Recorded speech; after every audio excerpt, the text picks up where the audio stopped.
You want to know what I told him when he handed me that pink slip?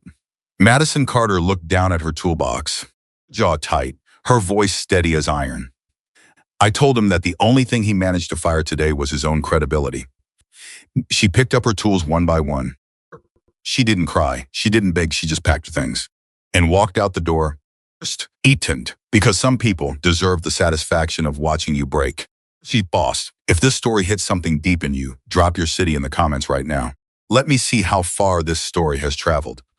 And if you haven't subscribed yet, hit that button and stay with us all the way to the end. What happens next is something none of us saw coming. Fluorescent light above Bay 3 had been flickering for 6 weeks. Nobody fixed it. Not because no one knew how, because nobody stayed late enough to care. Except Madison Carter. She was always the last one out. The one who double-checked the torque settings after everyone else had grabbed their keys and headed for the parking lot. Been that way since she was 14 years old, beside her father in a cramped garage in South Phoenix. Learning that an engine doesn't lie, it doesn't perform for you, it doesn't pretend. It either runs or it doesn't. And the difference between those two outcomes lives entirely in whether you paid attention or you didn't. Madison had always paid attention.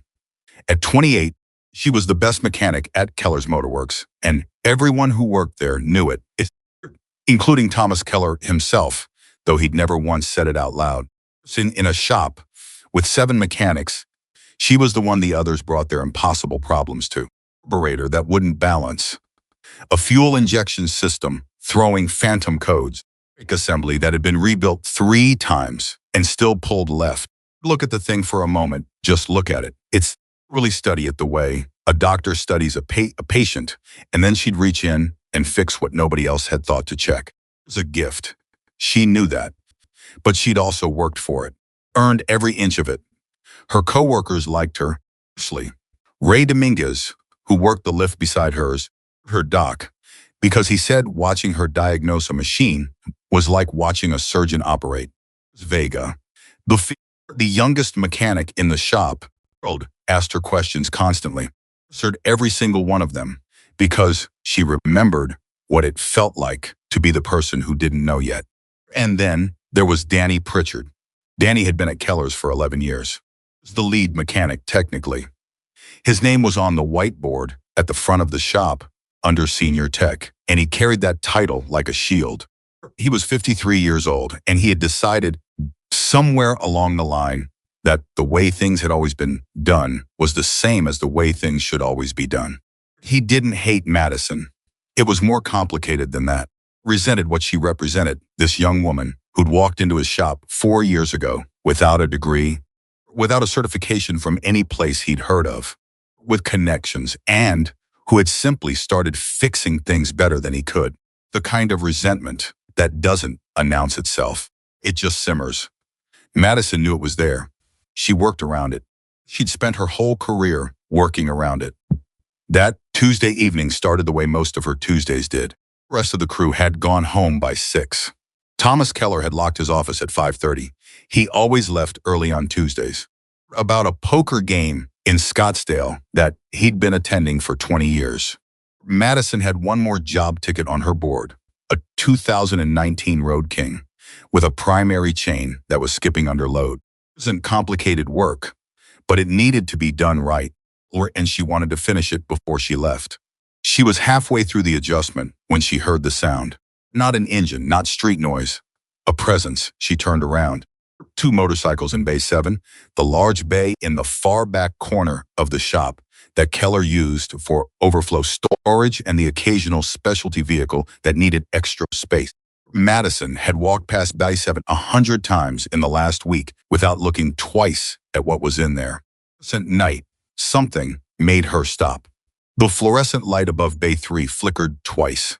In that half second of stuttering light and shadow, saw it clearly. A motorcycle unlike anything else in the shop. She set her wrench down. She walked closer without fully deciding to. It was a custom Harley-Davidson, a shovelhead. From the proportions, it had been so extensively modified that the base model almost didn't matter anymore. The frame had been stretched. The tank was a teardrop design she didn't recognize from any standard catalog. fork raked out at an aggressive angle that shouldn't have worked geometrically, but somehow looked exactly right. Had built this machine, had done it with patience and intention, and of patience that belongs to someone who cares more about the result than the timeline. Routed, and it was sitting completely dead. She pulled out her phone and used the flashlight to get a better look. Filter housing had been removed and set on the workbench beside it, which meant someone had already been inside this engine. There's Ethan. She could see the marks, a socket that had slipped and scratched the case that had been over-tightened, a bolt, and then walked back halfway. On to Pete, leaving it seated wrong. Whoever had worked on this machine had gone looking for a problem in the wrong place and then quietly moved on without admitting it. She didn't touch anything yet. She just looked. That bike has a death wish. Madison turned around fast. Ray was still there, leaning in the doorway between Bay 3 and Bay 7. Arms folded, watching her with an expression she'd never quite seen on his face before. It was somewhere between concern and something else. Something almost like fear. "I thought you left," she said. "My phone came back." He nodded toward the motorcycle. "My advice, walk away from that one." "Whose is it?" Ray glanced toward the front of the shop, then back at her. He lowered his voice. Without any visible reason to lower it, they were alone. "It's Angel's." Madison looked at the bike again. Specifically, Ray continued. "Bear Malone. You know who that is?" "I know the name." "Then you know enough. That bike has been sitting in this bay for going on 9 days. Just had Danny look at it twice. Danny told Bear it had a seized lower end. It would need a full engine rebuild, and that parts were hard to source for a custom like that." Ray paused. "Gave the shop 2 weeks to produce a solution." It's Thursday. "What did Danny actually find?" "I don't know. He found it scared him enough to not want to touch it again." Ray uncrossed his arms. "Put out a shop-wide rule. Nobody touches that bike but Danny. Danny's not touching it either, and effectively nobody touches it." Madison walked slowly to the left side of the motorcycle. It's Madison. Keller's in Scottsdale playing poker. It's Tuesday. She crouched beside the lower end and aimed her flashlight at the cases. Isn't seized." Danny said. "I know what Danny said." She stood back up. And Danny was wrong. This engine is not seized. A seized engine has specific heat markings on the cases, and these cases are clean. The primary chain is loose, pulling, which will make the engine feel like it's locked up under certain load conditions. That's not a seized lower end. That's a misdiagnosis. Ray was quiet for a moment. "Is it?" "Carb's been sitting with bad fuel. Mary needs adjustment. The air filter housing was pulled off by someone who thought the problem was in the top end when it wasn't. And when they put it back, they didn't torque it correctly. So now you've got an air leak that's making the mixture run so lean the engine dies before it can warm up properly." She looked back at the bike. "A rebuild. This is an afternoon of focused work." Madison. "I know. You know, and you're still thinking about it." She was quiet. Ray exhaled slowly. "You heard what I said. That bike belongs to a Hells Angels senior. Malone has been in the club since before you and I were born. If something goes wrong, nothing's going to go wrong. You can't promise that." I can promise that leaving a fixable machine in this condition while telling the owner it needs a rebuild is 1,000 times more dangerous than fixing it." She looked at Ray. "Danny lied to them. Maybe not on purpose. Maybe he genuinely didn't dig deep enough. But he told Bear Malone this engine needed to be torn apart when it doesn't. Finds out this shop told him that, and then he sends this bike somewhere else, and the other shop fixes it in a day." She let the sentence end itself. He fussed about that. Ray thought about that. He thought about it long enough that Madison knew she'd already made up her mind. "You didn't see me," she said. "I'm not even here." He pushed off the doorframe. "I'm going to go find my phone, go home, and sleep very well without knowing anything at all." He paused before turning to leave. "Don't mess it up. I mean that in the most supportive way possible. I won't mess it up. I know you won't." He disappeared around the corner. Later, she heard the front door open and close. Madison stood alone in Base 7 with the custom Harley-Davidson that no one was supposed to touch. On her gloves, and she got to work. The first hour was about understanding. Probably can she, She didn't reach for tools immediately. That was one of the first lessons her father had ever taught her. He used to say that a mechanic who grabs a wrench before they've fully listened is like a doctor who prescribes before they've diagnosed something. All right? Just probably not the thing that was actually broken. Already pulling on his coat, she went through the machine, methodically starting from the fuel system. The gas in the tank was old, not ancient, but old enough to have lost volatility and left behind a thin varnish coat on the inside of the petcock. The carb, a vintage Bendix, that had been retrofitted with great care to work with the upgraded engine and confirmed what she'd suspected. The jets were partially blocked with fuel residue. Had let this bike sit for too long without running it properly. And then, when they tried to start it, they'd flooded it. And then when it hadn't started, they'd assumed the problem was mechanical rather than chemical. Primary chain was exactly as loose as she'd expected. Not catastrophically, not so far gone that it had jumped a tooth, but loose enough that under low RPM load, it would create a vibration and drag that mimicked the feeling of a failing lower end to someone who wasn't listening closely enough. Wasn't a bad mechanic. He just hadn't been curious enough. Hell's Angel's bike, and he'd gotten nervous. And nervous mechanics make conservative diagnoses. Conservative diagnoses on custom machines sometimes mean telling a customer their engine needs to be rebuilt when it needs to be cleaned. The jets with the patience of someone who understood that rushing this step would mean doing it twice. The needle clip position she adjusted to compensate for Phoenix altitude. She reset the float height. She torqued the air filter housing down to spec, using the torque wrench rather than estimating by feel. This wasn't a machine to estimate on. The primary chain adjustment required a different kind of attention. The access cover had been custom machined. It didn't match any standard Harley spec she'd worked from before. So she spent 20 minutes measuring, engineering the adjustment range, and finding the sweet spot by hand feel and reasoning, rather than by a number in a service manual. She had it right. She knew she had it right. The chain had the right amount of tension and play, kind that absorbs shock instead of transmitting it. She found two other issues as she worked. The first was a spark plug wire on the rear cylinder that had been rerouted at some point and was now too close to the exhaust pipe. The insulation had to break down another few hundred miles, and it would have been misfiring under heat. Rerouted it with proper cleans and secured it with the right clip.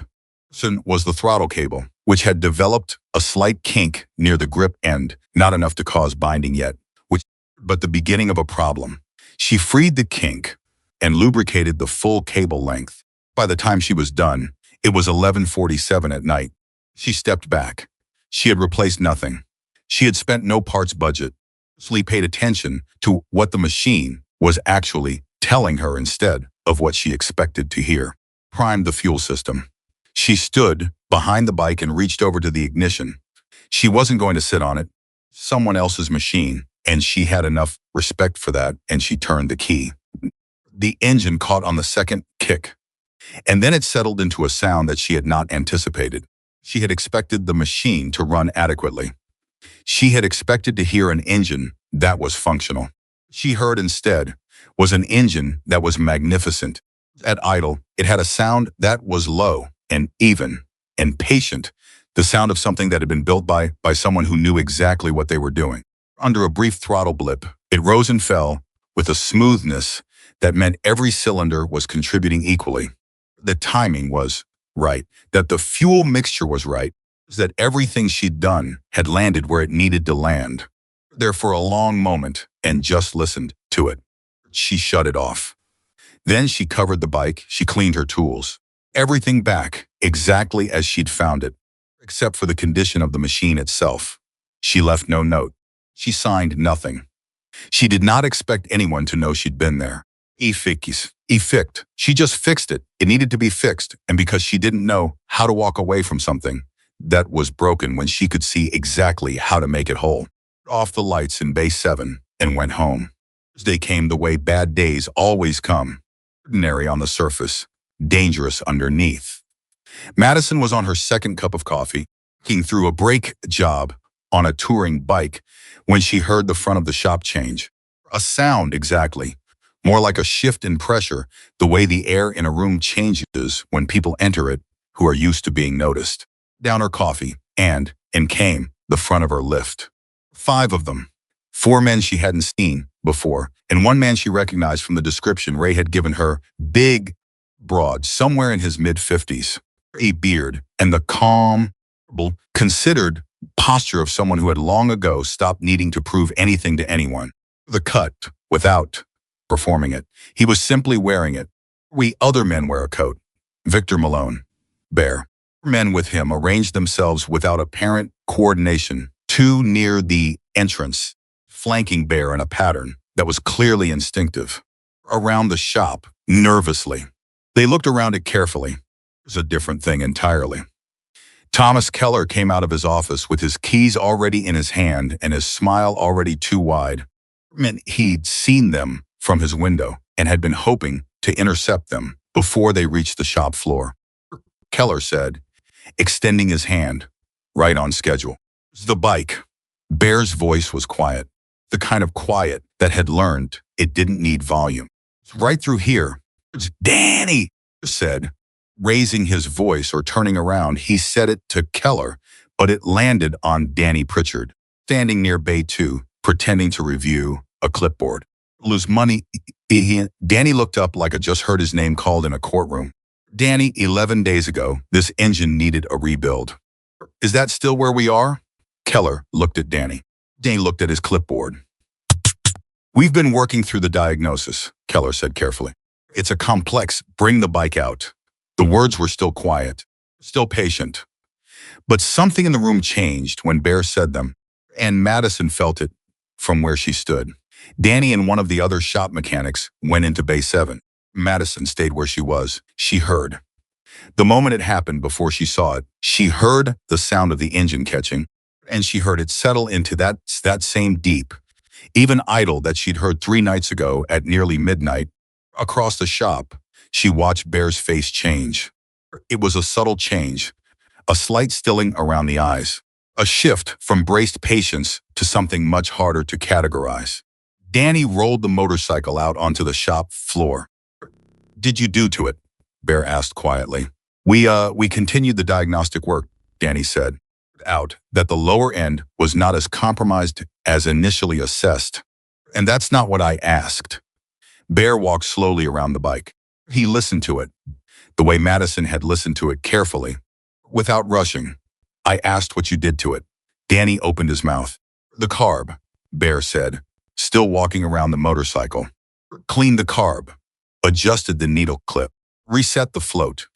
He crouched beside the primary cover, adjusted the chain, correct? Danny was very still.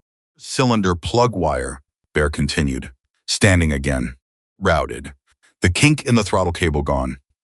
He looked at Danny directly. It was done by someone who actually knows what they're looking at. I'll ask one more time. Who did this? The shop was completely silent. Madison looked at Ray. Ray was looking at his workbench with the absolute concentration of someone reading the interesting text message of his life. Madison said. Everyone turned. She walked forward, not fast, not slow. She stopped about 8 feet from Bear and did not look away from him. On the bike Tuesday night, she said, after the shop closed. I know I wasn't assigned to it. I know I didn't have authorization. I could see the problem clearly, and the problem was not what Danny told you it was. Doesn't need a rebuild. It needed the carb cleaned, primary adjusted, and a couple of secondary issues addressed. And fine when I was done.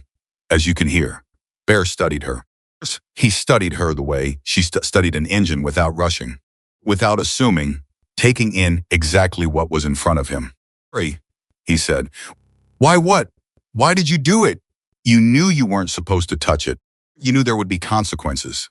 Because it was fixable, Madison said. And I can't walk away from something fixable. Bear was quiet for a moment.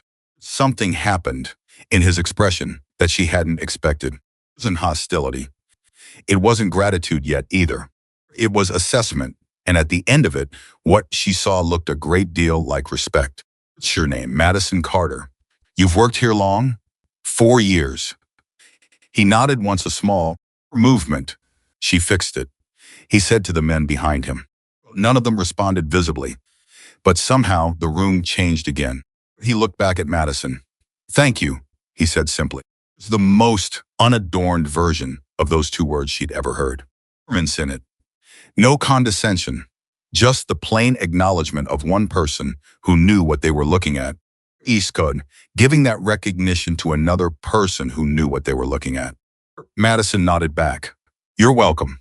Keller tried to redirect the conversation 3 separate times over the next 10 minutes, tried to position himself between Madison and Bear, tried to steer the discussion to paperwork toward it and billing and scheduling, reclaim the center of a situation that had stopped belonging to him the moment Bear had walked around that motorcycle and started naming repairs.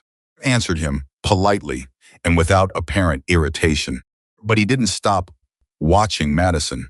When the Hells Angels left, all 5 of them, last, the motorcycle purring between the other machines as they exited the shop, felt both relieved and somehow flattened. A room feels after a weather system has passed through it. Keller stood near the entrance for a long moment after they'd gone. Nobody spoke. Then he turned around and Madison saw his face, and she understood that whatever had just happened in this shop was not over. My office, Keller said.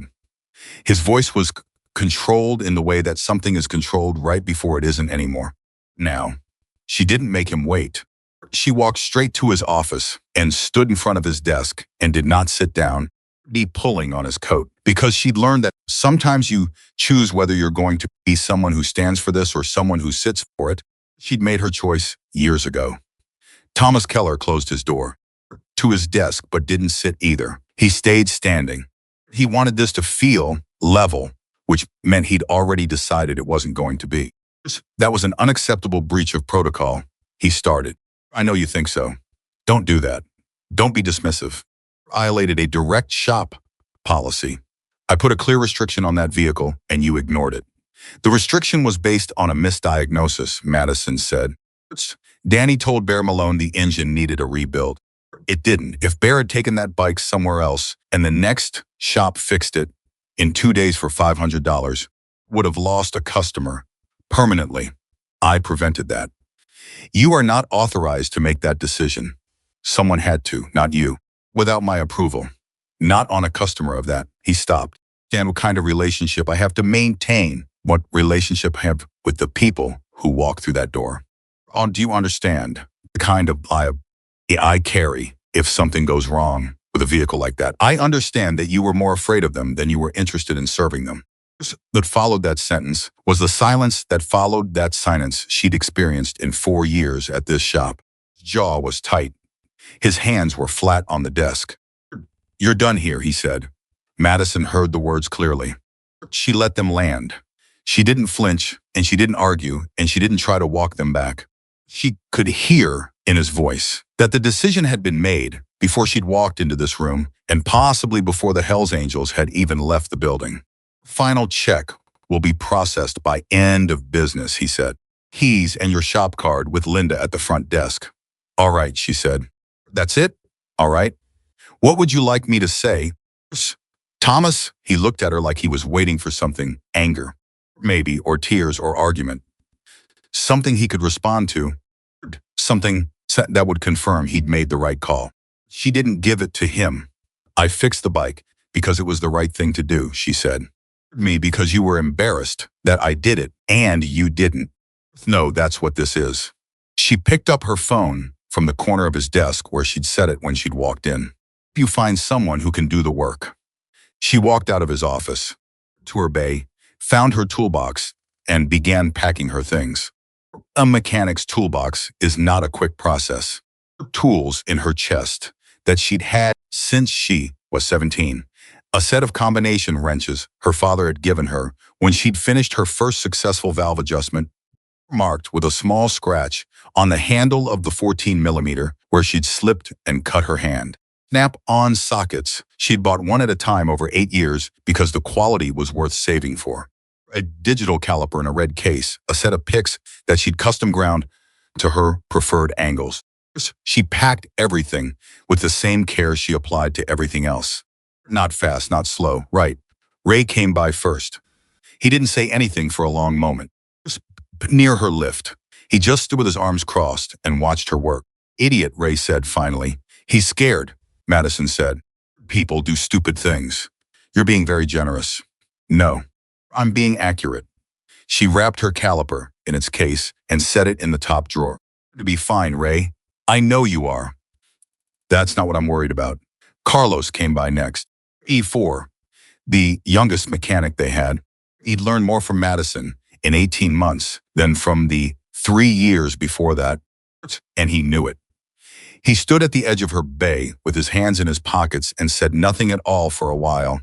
Said, this isn't right. No, Madison agreed. Anything. Keep your head down. Do good work. Let what happened here make you small. She looked at him directly. You have a lot of talent, Carlos.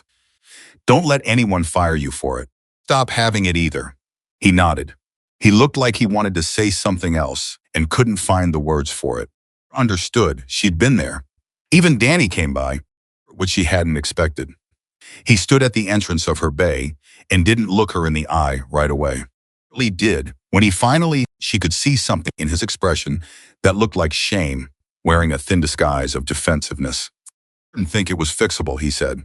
I know you didn't. You didn't have to. I know I didn't have to. She closed her top drawer. Danny, I'm not angry at you.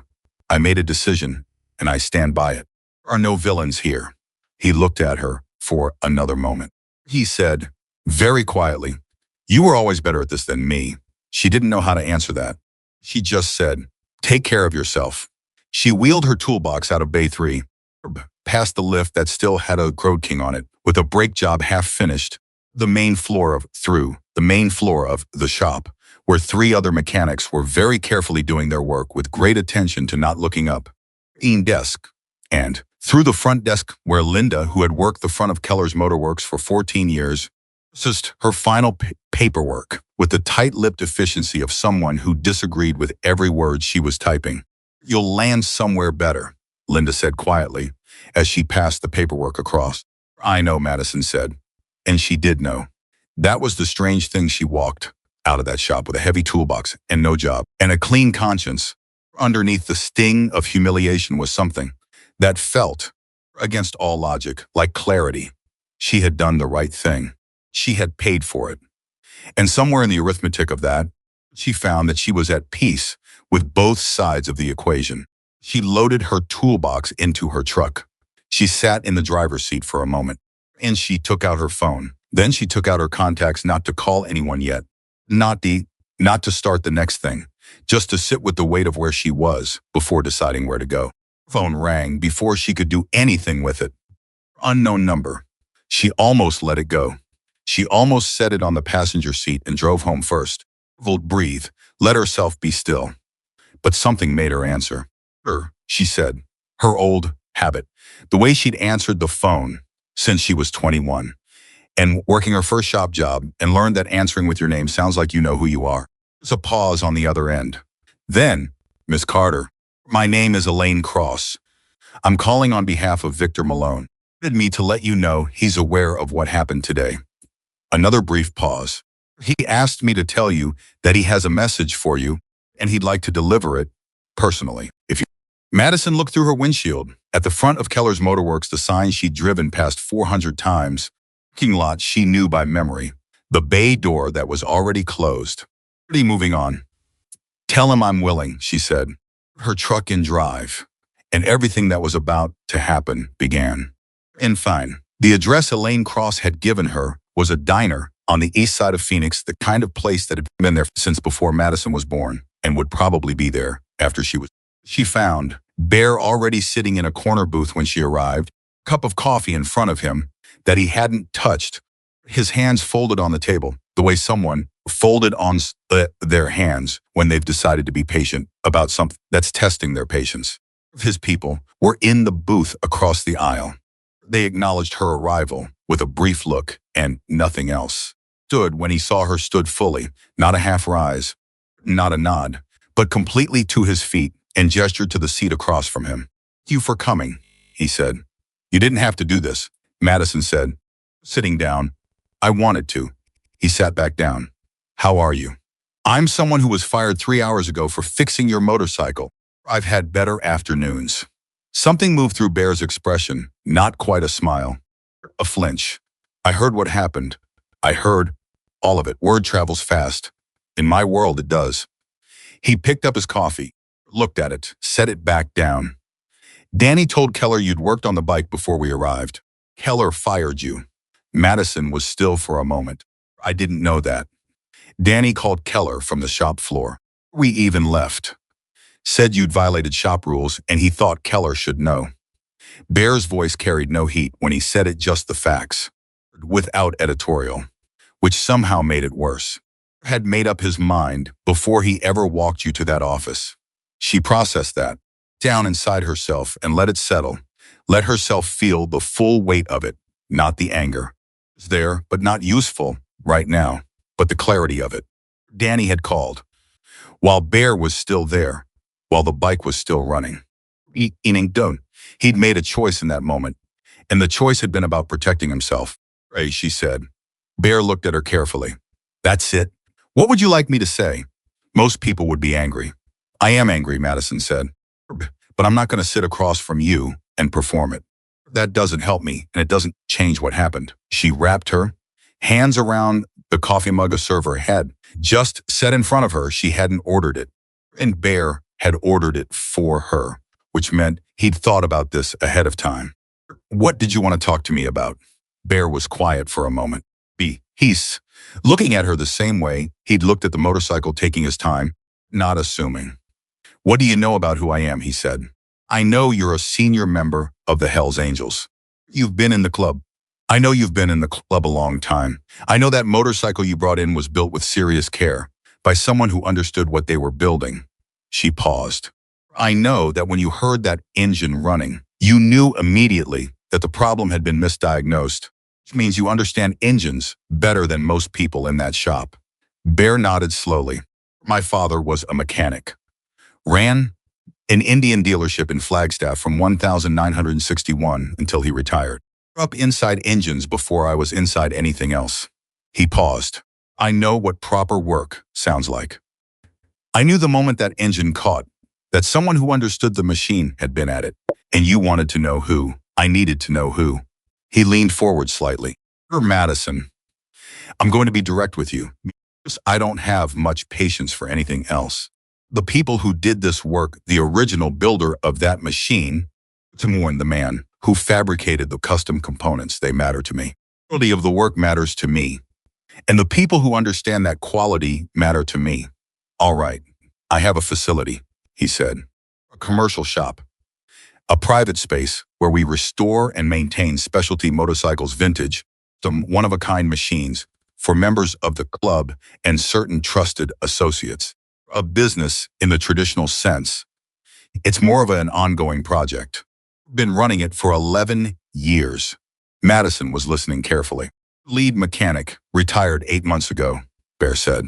31 years old, 30 years of motorcycle restoration experience. The best wrench I've ever watched work. He lives in Sedona now and sends me pictures of sunsets, which I appreciate even though I don't say so. The corner of his mouth moved. We've been looking for someone who can take his place. Take it on their own terms, with their own approach. He looked at her directly. To offer you that position. Madison did not respond immediately. Made herself think about it, really think about it. Let's not just feel it, because this was the kind of moment that deserved thinking, not reacting. You saw me work for about 90 seconds, she said. I saw the result of your work, which tells me considerably more than 90 seconds. He reached to the inside pocket of his coat and produced a folded card, just a card, white, with a phone number handwritten on it. He set on the table between them. I'm not asking for an answer today. I'm asking you to think about it. What would the work involve? Restoration, and maintenance, the occasional diagnostic on something that's been mishandled elsewhere. He let that last part land without pressing it. Autonomy on the technical decisions. Proper tools, base, proper compensation. Insufficient. No interference from people who don't understand the work. That last sentence, no interference from people who don't understand the work, sat in the air between them, the specificity that Madison recognized immediately. It was a direct reference to what had just happened to her, offering her the opposite of what Keller's had been. "I'd need to know more about what I'm walking into," she said. "I'd need to meet the people I'd be working with. I'd need to understand what the expectations are. All of that is reasonable. And I'd need to be clear that my work is my work," she said. "Not going to let anyone tell me a machine is unfixable when it isn't. I'm not going to agree with a diagnosis I don't agree with just because someone has seniority. Not going to Madison." Bear's voice was still quiet. "It's exactly why I want you. Not despite those things. Because of them." He picked up his coffee for the first time and drank from it. "The card. Take the card. Call that number when you're ready." She looked at the card on the table between them. She picked it up. "I'll call you," she said. She drove home with the card on the passenger seat and her empty toolbox in the truck bed, and the weight of the day sitting somewhere between her shoulders. Heavy exactly, but present. Real. Her apartment was on the second floor of a building on Camelback Road, not a bad address. Not a glamorous one. The kind of place that said I take care of what I have without saying anything else. She'd lived there for 3 years. The walls had one framed photo of her father in the garage where she'd grown up, and a rack for her helmets and a small kitchen that she used more than most people would have expected from a woman who worked 70-hour weeks. She made dinner. She sat at her kitchen table. She thought, Sukkot, the offer from Bear was real. She could feel that. Isn't someone who said things for the sake of saying them. Work sounded like what she'd spent her whole career trying to find, to do the job correctly without someone else's fear creating a ceiling above her. She was also, underneath the thinking, simply tired of motorcycles, not tired of the work. Tired of being in situations where she had to decide between doing the job right and keeping the peace. Of the Danny Pritchards of the world, calling her boss from across a room while her back was turned. She was on her second glass of water, and her phone was sitting face down on the table when it lit up with a call. Not unknown this time. The name on the screen was one she hadn't seen in a very long time. She stared at it for 3 full seconds. Then she answered. "Hey, Clara," she said. Clara Reyes had been Madison's closest friend through her early 20s. They'd worked at the same shop in Tempe before Clara had moved to Chicago for a relationship that hadn't lasted but a career that had. Worked in automotive industry, now business development side, not the technical side, the kind of role that Madison had never been interested in but had always respected. "I heard," Clara said without preamble. "Already, Phoenix is a small town when something interesting happens." Ray called Dominic. Dominic texted me, a brief pause. "Yes, real answer. I'm fine. I'm angry and I'm tired and I'm fine. Do you need anything?" "No. I got an offer today, actually." "Bear Malone, you know who that is?" A silence. "Angels Bear Malone?" "He offered me a position doing restoration work. Facility, full autonomy." She paused. "I'm thinking about it. What's your gut say?" "My gut says it's legitimate. My gut also says I should know more before I commit to anything." "That sounds like you." Clara's voice softened slightly. "Something else I called about. I was going to wait to mention this because the timing is." She stopped. Did again. "There's a company that's been on my radar for a while. Motor Group. You know them?" The name landed strangely. "Of them," Madison said carefully. "They're expanding, opening a new specialty division, custom and vintage motorcycle restoration, which is not their traditional territory, but apparently the CEO has decided to move in that direction. I know someone who knows someone on their operations team. There's talk that they're looking for a technical lead for the division." Clara paused. "I thought of you immediately." "Carter Motor Group?" Madison said again. "Really? I know. The name is a little on the nose given yours, but no, it's not that." Madison was quiet for a moment. "Runs it. The CEO, Victoria Carter. She's been running the company for about 12 years. That she was in finance. Then she moved into automotive manufacturing on the investment side, bought into Carter Motor Group, and restructured it." Clara paused. "Sharp. She's, seriously sharp. The kind of sharp that makes you feel like you're not thinking fast enough when you're in the same room." Madison said nothing. "Madison, I'm here. I'm just thinking. It's probably nothing. Might be a long shot, but I wanted to put it on your radar. A pause. You deserve a real landing place, not just someone who needs a wrench. I know. You do good work, the best work, and someone should be paying you what that's worth. I know that too. She looked at the card on the table, bears number in handwriting, plain and direct. Thank you, Clara. Call me tomorrow. I mean it. She hung up. She sat in the quiet for a long time. Her motor group, Victoria Carter. She didn't know that name. She was certain she didn't know it. But something about the way Clara had said, it made something move in the back of her mind, not a memory exactly, like the echo of one, the shape of something she'd never been able to look at directly. She pushed it aside. She had two potential leads on two very different kinds of opportunities. Her tools in her truck and her rent paid for the next 6 weeks, and her reputation intact, more than intact. Actually, intact and clarified. She went to bed. The next morning, Keller arrived at his shop at 8:15 to find Bear Malone and two of his people standing in the parking lot. Had not been expecting this. He slowed his car to a stop in the lot and sat there for a moment before getting out. Bear noticed, and which Keller probably knew Bear noticed. Keller got out, smoothed his jacket, and walked across the lot with the brisk purposefulness of a man who was performing confidence he didn't entirely feel. He said, I didn't know you were coming by. No, Bear agreed. You didn't. A pause.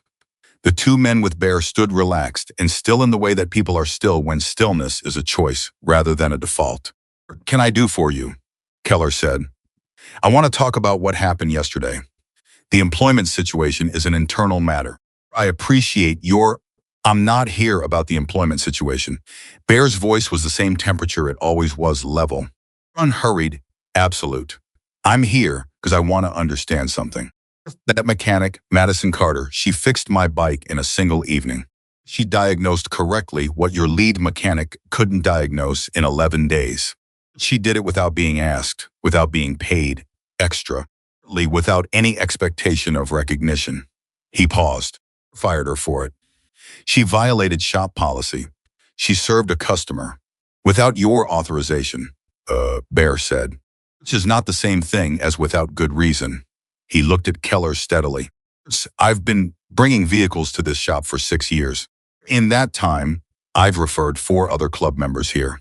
Has generally been acceptable. He let that word acceptable sit there with all its inadequacy on full display. That woman did on Tuesday night was not acceptable work. It was exceptional work. The kind of work that builds the reputation of a shop, not damages it. Keller's jaw was tight. My policies exist for a reason. I'm sure they do. Reasons are your business. Bear took a step closer, not aggressive, using the conversational distance. But I want to be clear about something, Tom, miss, because I think clarity is useful between people who've done business together. I came to this shop Thursday expecting to be disappointed. First, I expected to hear more excuses about why my motorcycle couldn't be repaired. Instead, I heard an engine running the way it was built to run because a 28-year-old woman with no motive other than doing the job correctly had stayed late on her own time and fixed what? Senior mechanic couldn't. Keller said nothing. Fired the person who saved this account, Bear said. Choice to make. But I want you to understand what you did. Really, not the version where you enforced a policy. Version, he stepped back. We won't be bringing vehicles here anymore. The words landed quietly. Always do, the ones that cost the most. Keller opened his mouth. A negotiation, Bear said. That's an accounting. He turned and walked back toward the street. Men with him fell in behind him without a word. Take care of yourself, Thomas.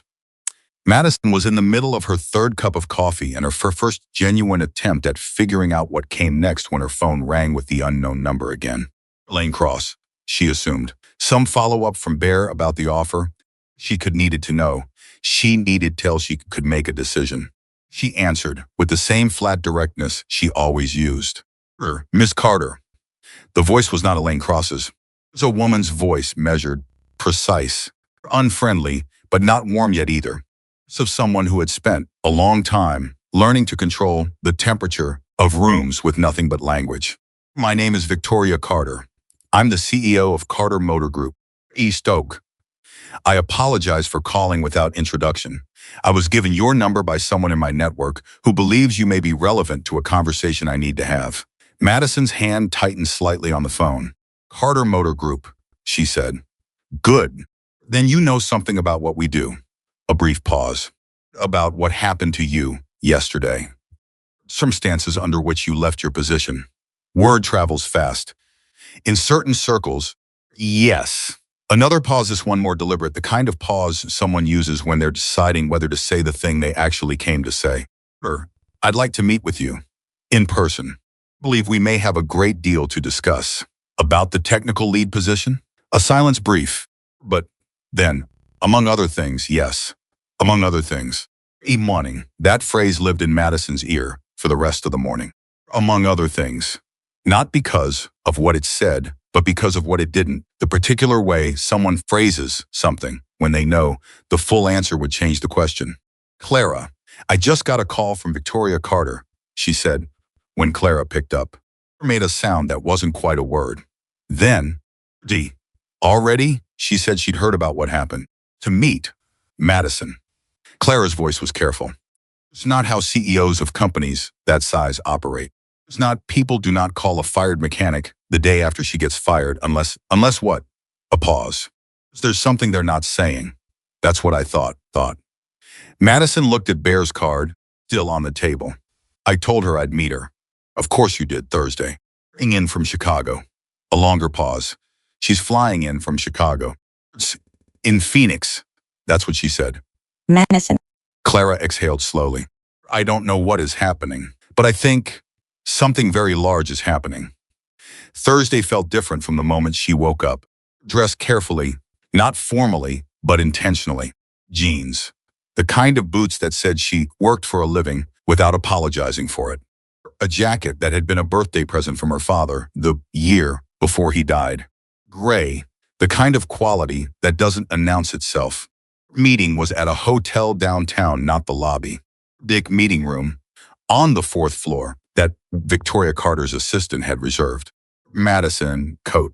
When Madison arrived, she was shown to the room by a young woman in a sharp blazer who offered her off-horn and coffee and left before Madison could say much more than thank you.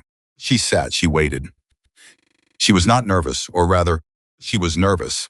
But she'd learned a long time ago that nervousness was just energy looking for direction, and she could choose the direction. The door opened.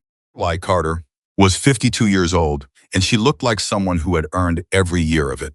Not aged earned. There was a quality to the way she carried herself that reminded Madison of Bear, actually the same sense of someone who had long ago resolved the question of whether they belonged in a room, and had simply moved on to more interesting questions. Was dressed, simple slacks, silk blouse, hair pulled back. Her eyes were sharp and steady, and a very particular shade of gray-blue that caught the light in a way that made you notice it. She sat across from Madison. She looked at her for a moment before saying anything. And in that moment, something passed across Victoria Carter's face, something that Madison couldn't name and couldn't account for. Complicated movement in her expression that was over before Madison could fully register it. Thank you for meeting me, Victoria said. Thank you for making the trip, Madison said. It wasn't an inconvenience. Victoria folded her hands on the table. To be straightforward with you, Miss Carter. My time is limited, and I don't enjoy conversations that circle around the actual subject. I'm going to get to the point quickly. Is that all right? That's my preference too. Good. Victoria looked at her directly. Carter Motor Group is opening a specialty restoration division and custom motorcycles, high-end work, clients who want the kind of attention to detail that commercial shops can't provide. Planning this for 3 years. It's the right time. It's the market, and I have the resources to do it correctly. She paused. I don't have is the technical lead. The person who can actually run the workshop, not manage it administratively, own it technically. Diagnose, direct, build the standards. And you think I'm that person. I think you might be. You did on Tuesday night suggests a level of diagnostic precision and mechanical intuition that's genuinely rare. The fact that you did it on a machine you weren't assigned. After hours, with no audience, that tells me something about your character that a resume couldn't. Madison watched her carefully. Learned about Tuesday night. Very quickly. I have a broad network. Broad enough to learn about a mechanic being fired from a shop in Phoenix the same day it happens? Victoria held her gaze. Enough. Miss Carter. Madison stopped. Victoria, can I ask you something direct? Please. You flew from Chicago to Phoenix to meet a mechanic who's been out of work for 72 hours. About Tuesday night, within hours of it happening. Me personally, rather than having your HR department reach out or going through an agency. Madison held eye contact. That is not standard executive behavior. That is someone with a specific personal reason for being in this conversation. She let the observation stand between them. Is it? The room was very quiet. Victoria Carter did not look away. It doesn't happen in her expression, that complicated movement again. This time, more visible. The controlled precision of her manner didn't break, but it shifted, the way a carefully built structure shifts when the ground beneath it changes. Right, Victoria said. Her voice was still even, still measured. But something under it was different now. At least so Peter, something that Madison could hear, without quite knowing why she could hear it. I do have a specific personal reason. Then I'd like to know what it is. Victoria was quiet for a long moment. I've been trying to figure out for about 12 hours. Victoria said slowly, how to have this conversation. I've drafted about 6 different versions of it in my head. She looked down at her hands just for a moment, then back up. There isn't a graceful version, so I'm just going to say it. Madison waited.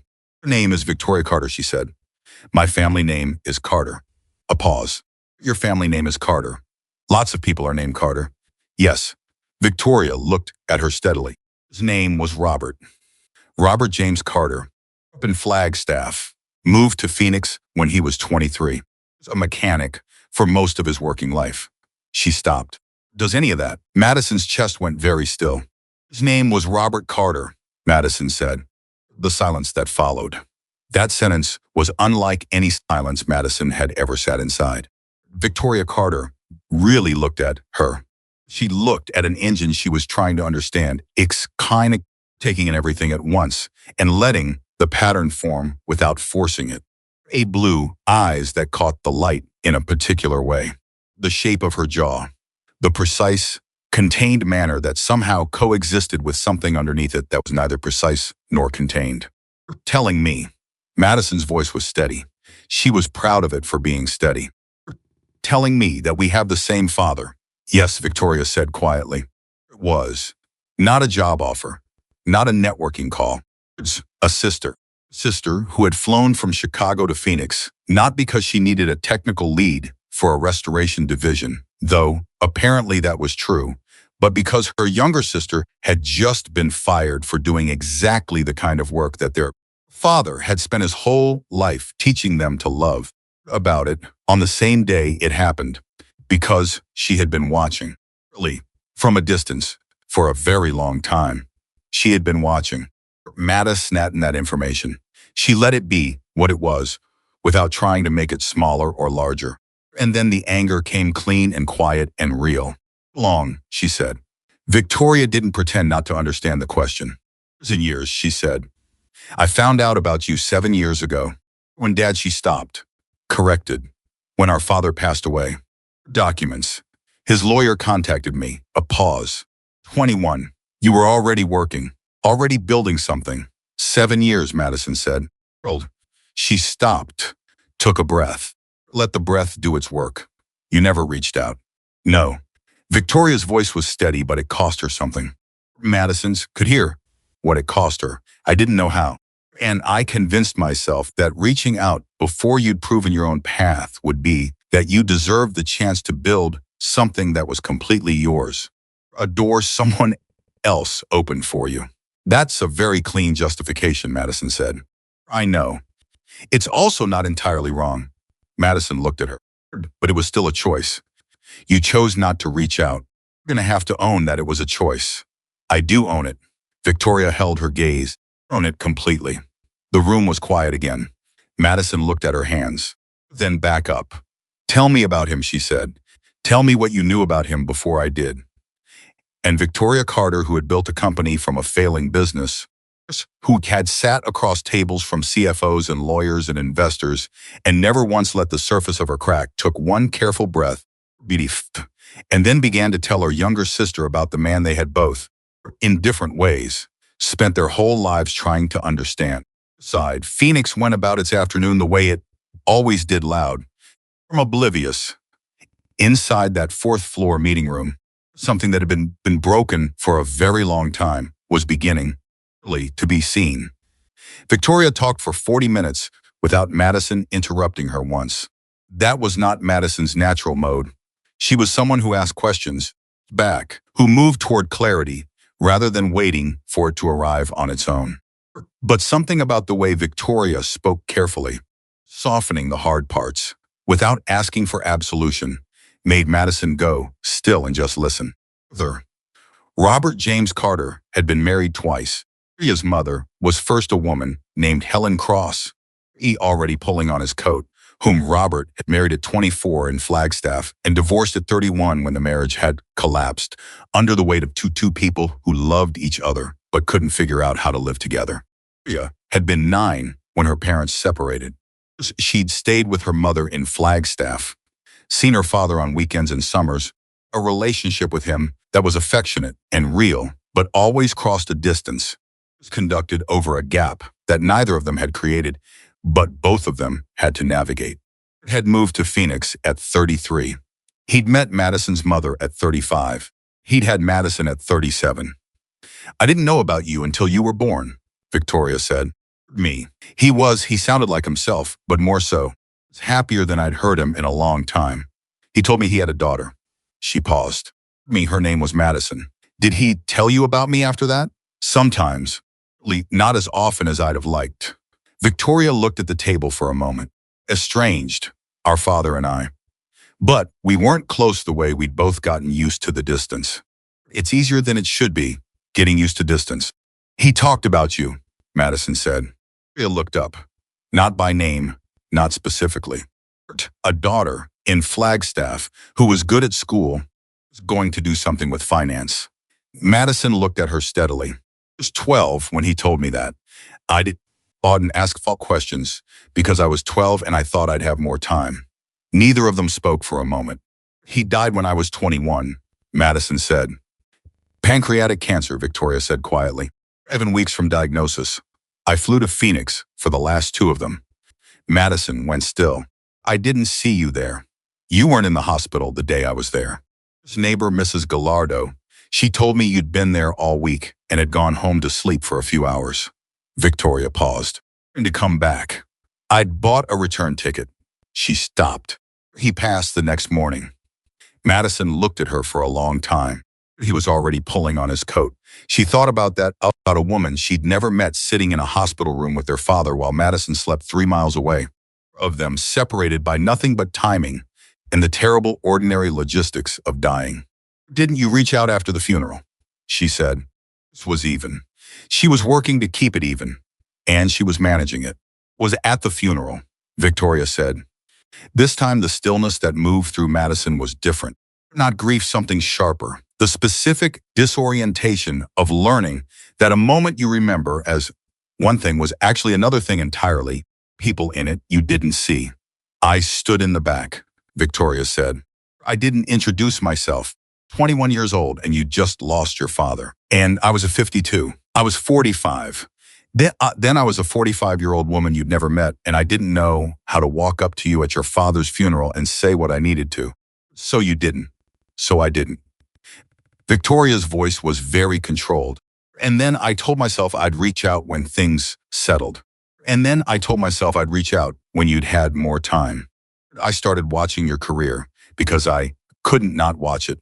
The year that passed made the reaching out harder, not easier, because every year there was more to explain. She looked at Madison directly. That's the honest account of it. I'm not going to dress it up. I appreciate that. I know it's not enough. No, Madison agreed. It's not enough, but it's a start. She looked at this woman, her sister.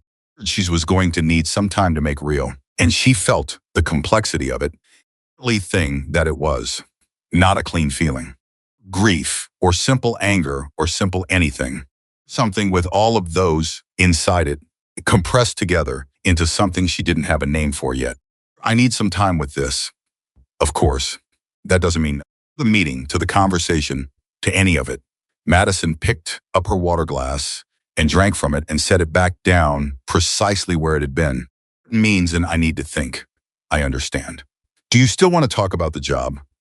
Victoria blinked a brief, involuntary blink that was the closest thing to surprise Madison had seen on her face. Yes, if you want to. Tell me about the division. And just like that, because Madison Carter had always been someone who could hold more than one true thing at once, who could sit inside a complicated emotions function, is to think, still move toward what mattered. They shifted. They moved from the territory of sisters to the territory of professionals, and somehow the shift felt like solid ground under both of them. They laid it out cleanly. A 12,000 square foot dedicated facility in Chicago, built for restoration work.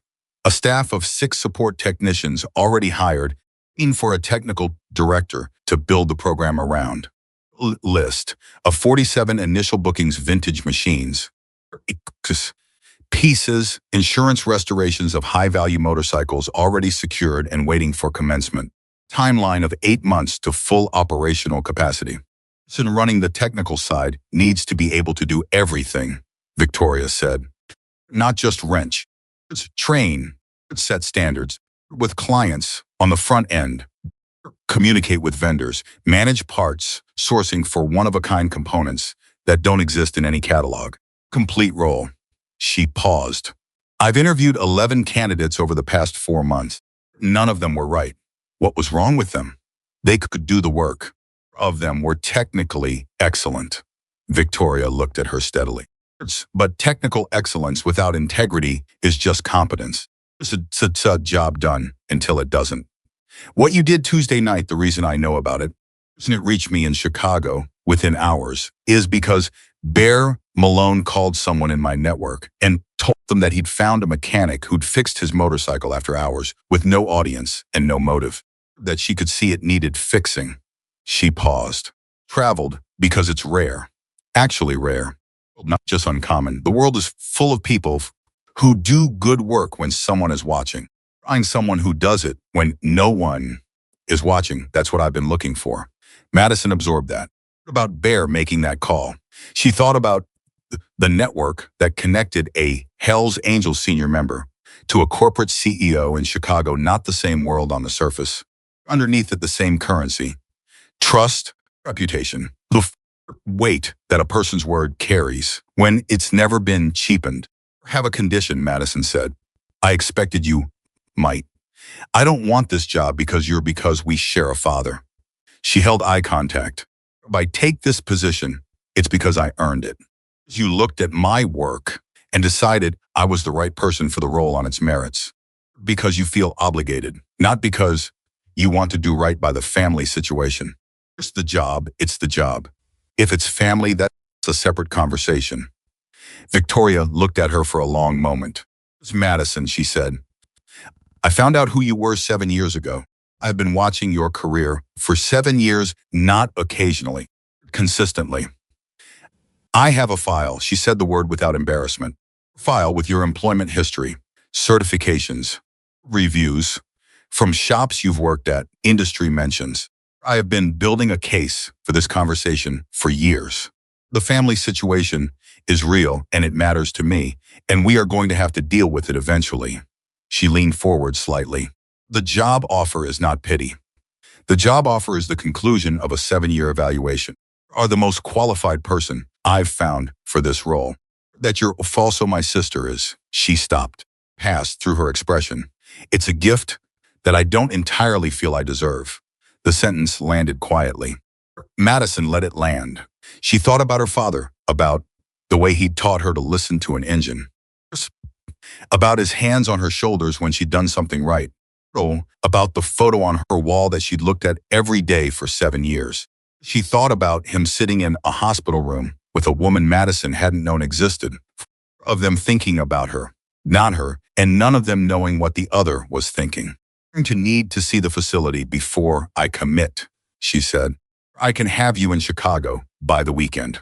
I'll need to talk to the support staff before I make any decisions about their roles, of course. And the client list, I want to review the first 10 bookings. I want to understand what we're promising people before we open doors. I'll have it sent to you today." And Victoria. Madison looked at her sister and let herself time in this conversation. Let that word be real. Unclear conversation, the personal one. I'm not walking away from it. I'm just not having it in the same breath as the professional one. Can you live with that? Something in Victoria Carter's controlled expression shifted, opened, slightly, like a window that had been painted shut for a long time, and someone had finally found the right angle. "Yes," she said quietly. "I can live with that." Madison drove home from that meeting with her hands steady on the wheel and her mind working in 3 directions at once. Bear first. He picked up on the second ring. Surprised her. She'd expected to leave a message. "Madison," he said. "I want you to know I met with Victoria Carter today," she said. "You made a call that connected me to her. I wanted to tell you directly." A pause. "How'd it go?" "Complicated and productive." She kept her eyes on the road. "To thank you for the call, for all of it." "You didn't have to do any of it." "Yes, I did," Bear said simply. She didn't argue with that. "The offer you made me," she said. "I need a few days before I give you an answer. There are some things I need to sort out. Take the time you need." A pause. "We'll be there when you're ready." "Thank you." Madison, his voice shifted slightly. Not softer exactly. Direct. "Whatever you're sorting out, sort it based on what you actually want. You think you're supposed to want.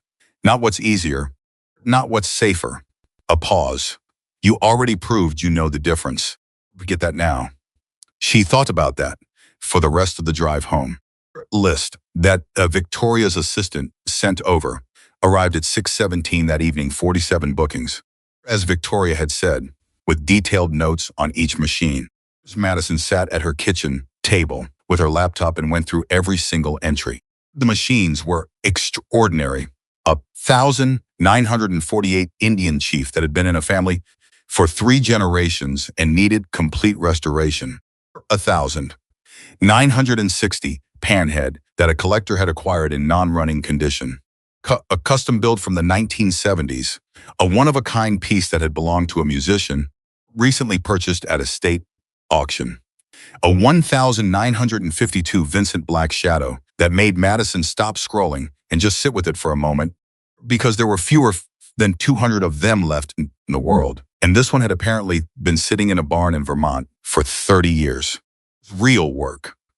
This was the kind of work she'd been trying to find her whole career, not just fixing what was broken, returning something to what it had been meant to be. Restoration in the full sense, not replacement, not approximation. The genuine, patient, exacting work of bringing a machine back to life with enough respect for what it was that you didn't change what you didn't need to change. She was still reading at 10:15 when her phone rang. "You've been quiet all day," Clara said. "I've been moderately concerned." "Moderately? I know you. Something was actually wrong, you'd have called." Moderate concern was appropriate. Madison closed her laptop. "I met Victoria Carter today. And she's my sister." The silence on Clara's end was so complete that for a moment, Madison thought the call had dropped. "I'm here. I'm processing." A long breath. "Half-sister. Same father. She found out 7 years ago after he died. She's been watching my career since then." Madison leaned back in her chair. "From Chicago to Phoenix to meet me because she heard about Tuesday through Bear Malone. And she'd been looking for reason to make contact." Madison. Clara's voice was strange, layered in a way that Madison couldn't immediately read. "Okay, I don't know yet. I think so." She looked at the dark window. "I'm angry, not at her exactly, at the situation. The years of not knowing. At the funeral, where she was in the back of the room and I didn't see her." She stopped. "No, God no, Madison. If I had known, I know." "No, you would have told me." She exhaled slowly. "The job offer is real. She wasn't using it to get to me. She'd been building toward it for months. To Chicago this weekend to see the facility. And the personal side, we're taking it separately. Conversation at a time. Clara was quiet for a moment. What do you feel about her as a person, setting aside everything else? Madison thought about it honestly. She's sharp, controlled. She apologized without performing the apology, which I respect. She looked me in the eye when she said the hard things. She paused. She reminds me of him, in the way she's precise about things. She doesn't waste words. That sounds like it could be complicated. All of it's complicated. Madison picked up her water glass. But complicated isn't the same as bad. I've fixed enough complicated machines to know the difference. The flight to Chicago was on Saturday morning. Maria had arranged a car, which Madison had not asked for, and almost declined, then decided that declining it would be performing independence rather than exercising it, and she'd rather spend the energy on what actually not mattered. She took the car. The facility was on the northwest side of the city, in a district that had once been heavy manufacturing and was now a mix of light industry and creative businesses. It was a converted industrial space, the kind of bones that said this was built to hold serious work. Maria met her at the entrance. They didn't hug. They hadn't hugged in Phoenix either. They shook hands. It was slightly formal and slightly absurd, given what they now knew about each other. And they both seemed to know it was slightly absurd. Help. Ready? Victoria said. Show me everything, Madison said. Followed was 2 hours of the most focused professional conversation Madison had experienced in years. It was genuinely impressive. 12,000 square feet of clean, organized workspace with lifts rated for heavy builds, designed for detail work, a parts storage system that was already organized with a logic she could follow, a climate-controlled finishing bay for bodywork and paint, and a diagnostic station with equipment she'd have had to drive to a dealership to access at Keller's. The 6 support technicians were there on a Saturday. Heard something about how Victoria ran things. She spent time with each of them, not interviewing, just talking, learning how they thought about the work that they'd before, what they'd done before, what they cared about. By noon, she knew which 3 were exceptional and which 3 were capable, ins code, and she had a reasonable sense of what each of them would need to reach the next level. Lunch in a small conference room attached tied to the facility. Maria's assistant had brought food, good food, that doesn't call attention to itself, but is clearly made by someone who knows what they're doing. Me your concerns, Victoria said. The parts sourcing infrastructure isn't there yet, Madison said. A machine like that, Vincent Black Shadow. You're going to need relationships with specialist suppliers in England, Germany, possibly Japan. Building those takes time and it takes credibility. We need to be honest with clients about timelines on the hard restorations. Agreed. Else, the climate control in the main bay fluctuates. I could feel it. There's a temperatures and west ends that's going to matter for certain finishing processes. Be addressed before we open. Victoria was writing. Else, the diagnostic station is excellent for electronic systems. Oscilloscope capable of vintage points and condenser ignition work. Machines from the 40s and 50s, you need analog diagnostic capability, not just digital. She paused. I can source the right equipment. I know what to look for. Budget it and send it to me. You're not going to push back on any of this? Victoria looked up from her notes. The technical director. These are technical assessments. Why would I push back? Madison looked at her for a moment. Owners push back. I'm not most owners. Victoria set her pen down.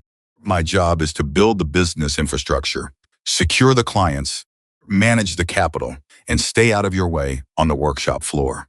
Job is to make the machines right. If those 2 things stay clearly separated, works. If they blur, nothing works. She paused. Learned that from a man who told me that the worst thing you can do to a mechanic is stand over their shoulder while they work. Madison was quiet. He said it about himself, Victoria said.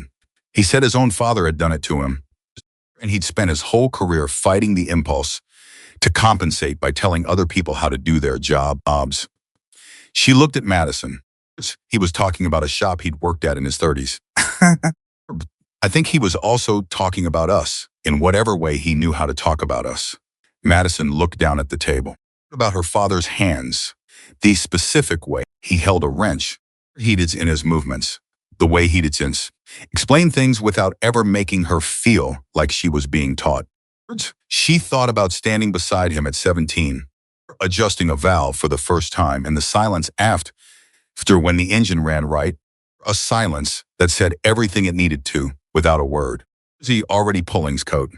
She hadn't known there was another person life who'd stood beside him and learned the same things from the same silence. It was a strange thing to feel, not jealousy exactly, not loss exactly, something that was both and neither on his coat, something that would need time to become what it was going to become. I'll take the job, Madison said. Victoria looked up. As we discussed in Phoenix, it's the job. Because I'm the right person for it, and the rest of it we figure out separately. She held Victoria's gaze. But I'll take it. Something moved through Victoria's expression, quick and real and unguarded in a way that nothing else in the past 2 days had been. Passed fast, because that was how Victoria Carter operated, but Madison caught it. She filed it. Good, Victoria said simply. Do you need me to start? Yesterday, Victoria said. Time since they'd met. Something that was almost a smile reached her eyes. Madison flew back to Phoenix on Sunday evening.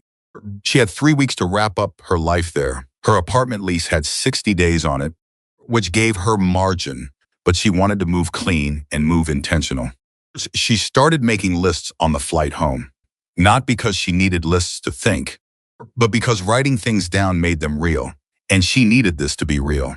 She texted Ray from the airport. Heading back, got a lot to tell you. His response came in 40 seconds. I have coffee and no plans. Come by the shop tomorrow morning. Not inside, obviously. Parking lot. She was smiling when she put her phone away. About Bear's offer, which was still technically open. Need to call him tomorrow and tell him she'd made a different decision, not a better one. Send this to Poding. Just a different one. The one that fit what she was actually building rather than where she was right now. He'd understand. She thought he would. She thought about Danny Pritchard, Glop, who had called Keller from across the room while she was still in it, pulling on his coat, and she tried to find of that decision she could understand. Understanding it wasn't the same as accepting it, and she'd rather understand than just be angry. He'd been scared. He'd been protecting something fragile. His position, his 11 years of seniority, his sense of being necessary. In and done in one evening what he hadn't been able to do in 11 days. And that was not a comfortable thing to absorb. And fear does things to people. She didn't excuse it, but she could look at it clearly. Thought about Thomas Keller, who was right now running a shop that had lost both its best mechanic and its most significant recurring client in the same week. Didn't feel satisfaction about that. Only a kind of neutral acknowledgement that consequences are real. Keller wasn't a villain. He was a man who'd let his pride make his decisions for him at a critical moment, and now he was sitting inside the results of that. He'd learned from it. She thought he might. She thought about Victoria. She thought about her for most of the flight home. Ray Carter, who had stood in the back of funeral and not walked forward, had built a company and built a file and built a 12,000 square foot facility and waited 7 years for the right moment, or maybe for the courage, is a different thing from the right moment and harder to manufacture. Who reminded Madison of the other in the way she chose her words, in the precision, in the way she didn't perform things. Isn't sure yet what they would be to each other. That kind of thing doesn't declare itself immediately. It goes into its shape over time, through the accumulation of small decisions, whether to call, or whether to stay for dinner, whether to say the thing that's hard to say or to let it pass. She knew that from watching other people's families, watching the relationships that lasted and the ones that didn't. Ethan, from understanding that closeness isn't a destination, it's a practice. She was willing to practice. That was enough to start with. And begged. The plane banked toward Phoenix, and she could see the city below the grid of it, in white in the early dark, the vast flat spread of a city that had been her whole world for 28 years, that had given her her father and her work and the version of herself she'd built here. Miss it. She She would not stay. She had a Vincent Black shadow to bring back to life, and a sister she was just beginning to know, and a workshop that was waiting for her to walk in and then make it her own. Just touched down. She picked up her phone and typed a message to Victoria Short. Victoria communicated without unnecessary ceremony. Back in Phoenix. See you in 3 weeks. Victoria's response came before she'd even reached the jet bridge. Eeks. Don't be late. Madison read it twice. Then she put her phone in her pocket and walked off the plane into the familiar loud warmth of the Phoenix airport. And she felt something she hadn't felt in a very long time. Not relief, not triumph, not the specific relief of having survived something difficult. She felt ready, not for what was behind her, for what was already waiting. Neither Victoria nor Madison knew what. No one, except one person in Phoenix, knew, was that Thomas Keller had spent his Sunday evening on the phone. With a lawyer, though he'd considered it. Not with a mechanic. He needed one. With someone he'd been doing quiet business with for 11 years. A relationship that had nothing to do with motorcycles and everything to do with why. Exactly. He'd been so afraid of Bear Malone's account in the first place. The call was going to find its way to Madison Carter before she ever set foot in Chicago. As a warning, as a reckoning. The call came on a Tuesday morning, exactly 1 week after the night Madison had stayed late in Bay 7 and changed everything without meaning to. He was still packing her apartment, moving between boxes and decisions. Ray's name lit up her screen. Ray called at 7 in the morning only when something had already gone wrong. To me, she said, "You need to come to the shop." His voice was tight in a way she hadn't heard from him before. Not panic. Ray didn't panic, but something close to it. Version of a man who has just the controlled discovered that a problem is bigger than he thought. Inside, parking lot now. Ray would just come. Call anyone else first. Don't call Victoria. Just come. She was in her truck in 4 minutes. Was standing at the far end of the parking lot when she arrived. Away from the shop entrance. Away from the street cameras she'd never particularly noticed before, but that she noticed now because he was standing in the specific blind spot between them. His phone in his hand, and his jaw was set hard. Talking, she said. Last night, Danny came to my place. He looked at her directly. He was scared. I mean, genuinely scared, not uncomfortable scared. All pulling on his coat. He said Keller had called him into the office Sunday afternoon and told him that there was going to be a situation with the shop's finances, and that Danny needed to be ready to say that certain work orders over the past 2 years had been completed when they hadn't. Madison went still. Has been double billing, Ray said. Not just double billing, filing warranty claims for parts replacements on work he never did, then pocketing the warranty reimbursements. He's been doing it for at least 2 years. The count he's been running it through the most. The Hells Angels account, Madison said. Looked at her. How did you know? That's why he was so afraid of Bear coming in. Not because Bear made him nervous, generally. Because Bear's account was the one he'd been using to run the scheme. She felt it click into place with the specific satisfaction and dread of a diagnosis she hadn't wanted to be right about. If Bear's people looked closely at their service records, they'd find parts they'd paid for that were never installed, charges for jobs that were never done. Danny said the total is somewhere north of $40,000 over 2 years. Did Danny know? When it was happening, Ray was quiet for just a beat too long. Ray, he didn't participate, Ray said carefully, but he knew something was off. He told himself it wasn't his problem. He looked away, then back. He signed off on some of the work orders, knowing what Keller was doing with them after. His signature is on the documentation. Yes, Madison pressed her palms together and thought. She thought fast and clean way she thought through a diagnosis what's actually broken. Where does it go? What touches? What? Keller had fired her not just because she'd worked on Bear's motorcycle without permission. He'd fired her because she'd worked on Bear's motorcycle and done it correctly. Rerunning motorcycle meant Bear might look more closely at his service history. Look at his service history meant Keller's entire 2-year scheme came apart. She hadn't just been a mechanic who broke a rule. She'd been an accidental threat to a fraud operation Had removed the threat in the only way available to him that didn't look like what it actually was. Danny wants to come forward, Ray said. He's been up all night. He knows what he signed. He said, if this thing breaks open, he'd rather be the one who stepped forward than the one who got dragged. He's right about that. He's asking if you know who to call. Madison looked across the parking lot at the front of Keller's Motorworks, the sign. 8 doors, the ordinary face of a place that was doing ordinary harm under ordinary-looking circumstances. Old Bear. She thought about Victoria, about the right order to do things. Tell Danny not to talk to anyone else, she said. Not yet. Tell him to write down everything he knows, dates, orders, every detail, and to do it today. Him until I call him. And I'm going to make 2 phone calls. She was already turning back toward her truck. And then this becomes someone else's problem to manage, which is exactly what it should be. She called Bear first because it was his money and his account and his right to know before anyone else. He picked up on the first ring. Madison. I have something to tell you, she said. It's not good. And I need you to hear all of it before you decide what to do. A pause. I'm listening. She told him everything what Ray had told her, what Danny knew, what she'd worked out about why Keller had really fired her. Straight, without softening it, without editorializing. Just the facts in the right order. When she finished, the silence on Bear's end lasted long enough that she checked her phone to make sure the call hadn't dropped. Then he said, how long have you known?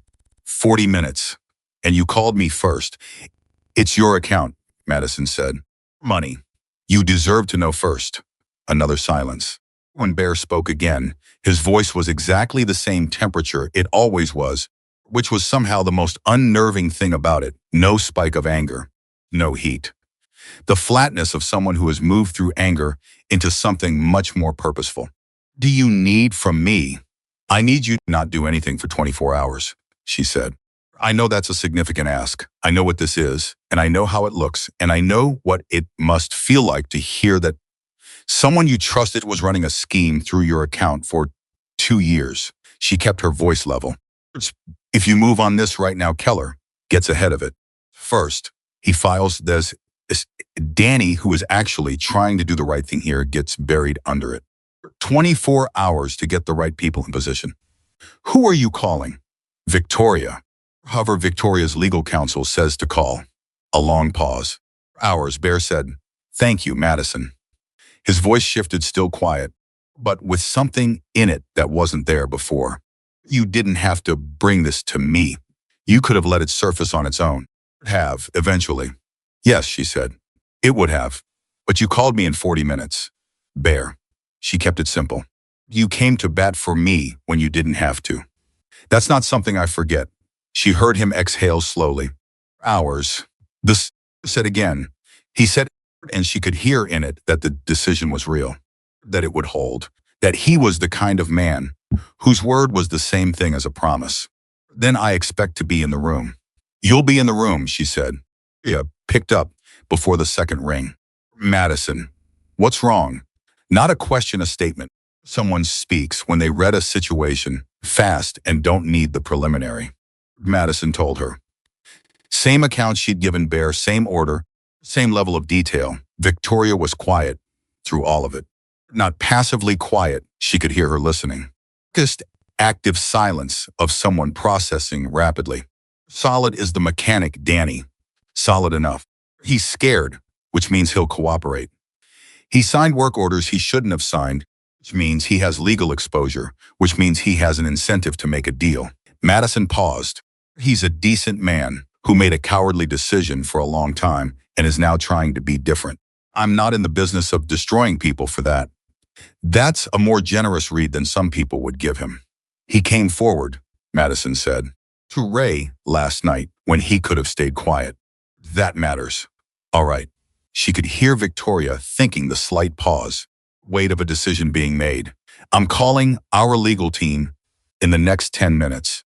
I have relationships with the Arizona AG's office and with the Consumer Fraud Division. Has been filing false warranty claims. That's not just civil, that's wire fraud. Territory potentially. Another pause. Can you be available this afternoon for a call with counsel? Yes. And Bear he's going to hold? 24 hours. To be in the room. He should be in the room. Victoria's voice was precise and clear. It's the primary victim here. He has standing to file the complaint directly. It actually moves faster than a third-party referral. A brief pause. Madison, yeah, you did the right thing. Again. Something in her voice that wasn't quite warmth, but was the thing that exists underneath warmth, structural element beneath it. I know that seems like a simple observation. I want you to hear it clearly. You had information that could have been used in a dozen different ways, and you used it to protect the people it needed to protect. Right order, without drama. That's character. It's the thing you can't hire for. Madison didn't answer right away. Your lawyers, she said finally. I'll be by my phone. Call that afternoon was thorough and fast. Victoria's counsel was a woman named Patricia Huang, who had the organized precision of someone who processed information, the way Madison processed a diagnostic, and wasted everything in its right place. She asked Madison and Danny, who joined by phone from his car in the Keller's parking lot, either brave or desperate, or both, 67 questions in 90 minutes. Did the call. She requested that Danny preserve every physical document he had access to without removing anything from the shop. Can he do that without arousing Keller's suspicion? Patricia asked. Danny's been working that shop for 11 years, Madison said. He knows every work order, every filing cabinet, every password on the scheduling system. If there's documentation, he can find it without anyone noticing. I'll need scans by tomorrow morning, Patricia said. He'll have them, Madison said. She said it before Danny could respond, because she could hear in his breathing on the line that he needed someone to say it for him, to make it real enough that he'd follow through. Danny, a pause. Then quietly, yeah. I know, whatever you signed, Ray, you came forward. That's what matters now. Does it though? He sounded like a man who had been awake for 30 hours. Does it matter? When I let it go on for 2 years. It matters more than you think, and less than you're afraid of, Madison said. Sort out the accounting. Your job right now is to get Patricia what she needs. Patricia Huang, who's not given to unnecessary commentary, said, right. Focus on the documents. 23 hours later, the meeting happened. It was in the conference room of a law office in downtown Phoenix, not a dramatic setting, not a confrontational one. Chairs, or pictures, crescent light of professional consequence. Victoria had flown back in that morning. Bear arrived with 2 people from his organization and his own legal representative, a calm, tactful man named Garrett, who said almost nothing and seemed to miss nothing. Aunt Nunaman Thomas. Keller arrived last. He arrived with a lawyer Madison didn't know, and the expression come the past 24 hours trying to calculate his position and finding that the math kept coming out wrong. Older than he had a week ago. Not more tired, older, in the specific way that happens when you've been carrying something heavy and you finally reach the place where you have to set it down. He saw Madison. Something moved across his face. Not anger. Something more complicated than anger. When he saw Bear, he stopped walking for just a half step.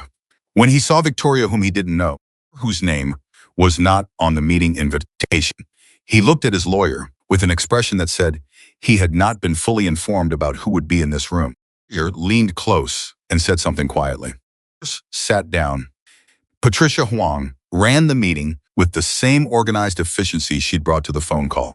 She laid out the documentation that Danny had pulled 23 months of warranty claims, cross-referenced with actual service records, 31 instances of discrepancy, a total liability that had grown overnight from Ray's estimate of $40,000 to something closer to 63. It was not prosecutorial in her manner. She was simply clear. Worse, Keller's lawyer tried 3 times to interrupt. Patricia let him speak each time and then continued exactly where she'd left off. It had the effect of making his interruptions disappear without acknowledging them. Sat at the far end of the table and said nothing during the documentation phase. He listened with his hands folded in front of him and his face completely still. And sat beside Victoria. She had dressed the same way she dressed for everything that mattered this week, not formally, but with intention. She was not the person making the legal arguments. The person who'd found the crack in the wall, and she knew her role. When Patricia finished, Keller's lawyer conferred with his client for 3 minutes. He said, "My client would like to address the room directly." Patricia looked at Bear, nodded once. Keller looked across the table, not at Patricia, at Bear, at Madison. "I knew you were the best mechanic in that shop from the first month you were there," he said. It was flat and tired and had lost whatever shape it usually held. I knew it and I never said it, and I told myself that was because acknowledging it would undermine Danny's authority. But that wasn't the real reason. He stopped. The real reason was that acknowledging it meant acknowledging that someone who'd never had anything handed to her was doing the work better than people I'd invested years in. And I didn't know what to do with that. The room was quiet. "Blus, you fixed Bear's bike," he continued. "I wasn't angry that you broke a rule. I was angry because you walked into a situation I'd been managing very carefully for 2 years, a client relationship I'd been using to cover a problem I'd created, and you fixed it in a way that was going to make people look more closely. I couldn't have that, so I made it about the rule." He looked down at the table. "It was never about the rule." Madison held his gaze when he looked back up at her. "Started with one warranty claim," Keller said. "I'd ordered that got damaged in installation. Wrote it up as a replacement instead of an installation error. Reimbursement came through. And then he stopped. You know how it goes. The first one was an accident. One was a choice. By the time I was far enough in, stopping felt more dangerous than continuing." "That's how it always goes," Bear said. It's the first thing he'd said since the meeting started. This was level and without judgment, which was somehow the sharpest thing in the room. This one is always the accident. Keller looked at him. "I've sat across from men who told that story before," Bear said.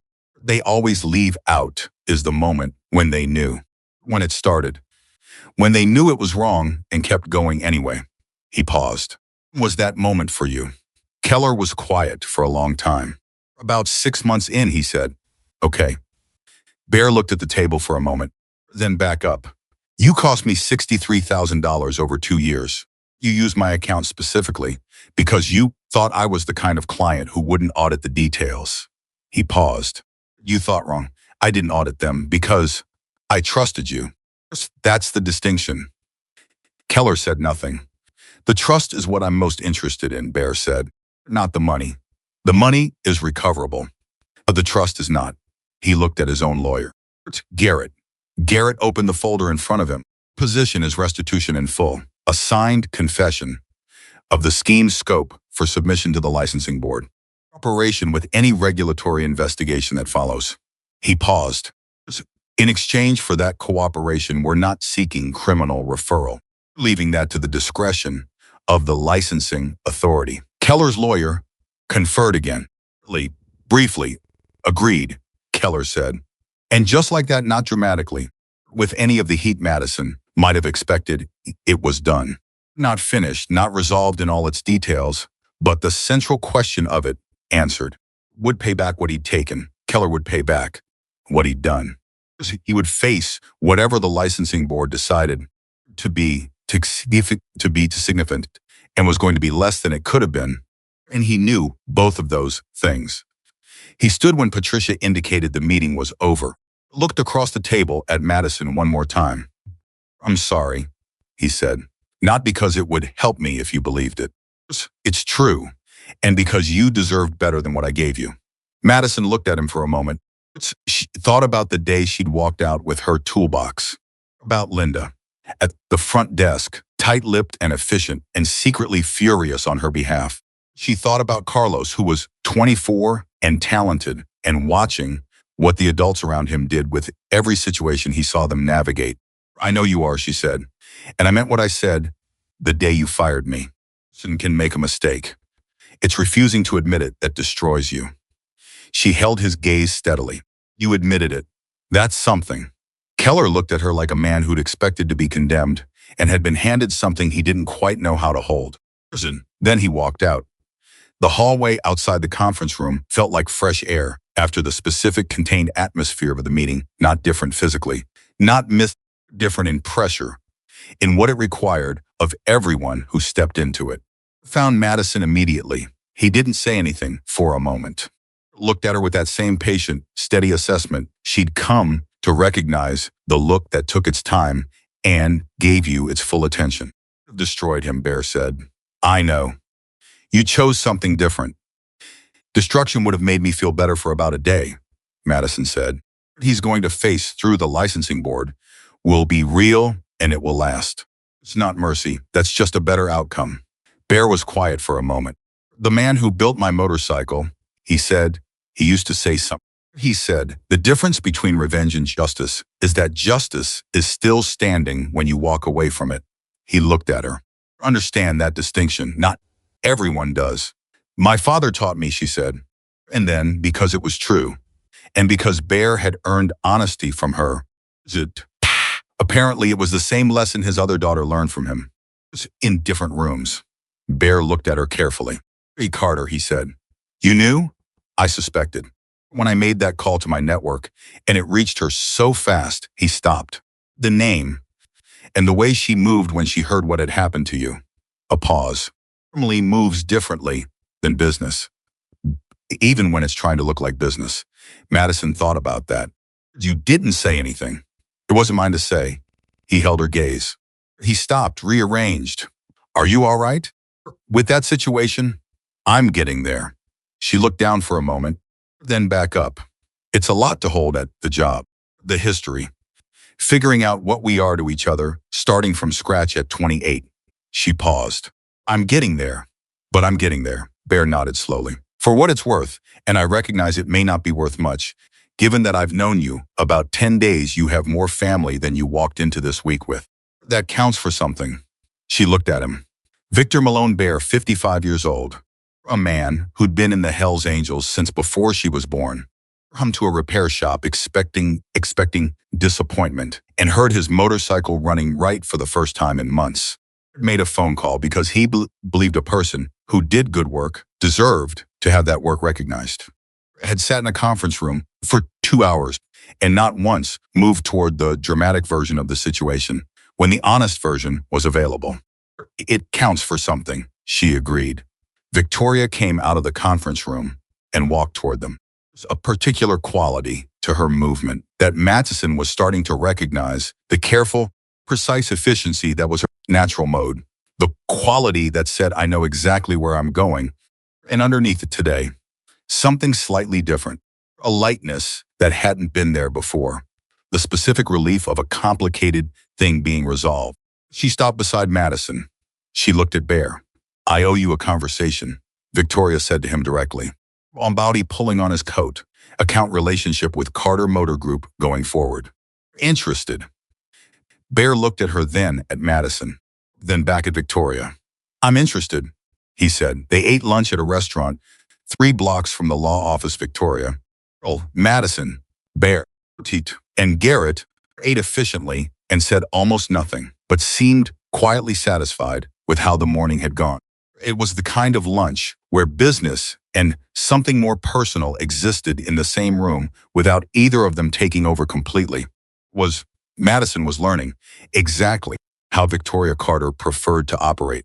Way through, Bear's phone buzzed. He looked at it, a brief response, and set it down. Danny Pritchard filed an affidavit this morning, Bear said. Own lawyer filed it voluntarily with the licensing before the meeting started. Victoria looked up. He didn't wait. Bear looked at Madison. You're doing. I told him the truth, Madison said. That going first matters.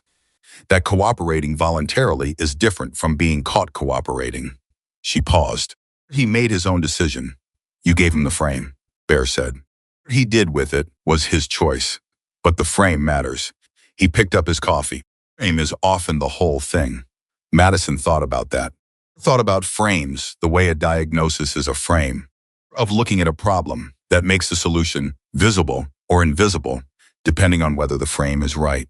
Thomas Keller had framed his fear as a rule violation and let that framing destroy a relationship with his best mechanic and his most significant client. Victoria had framed her silence as a gift giving Madison space to build her own path, when maybe part of it was also fear.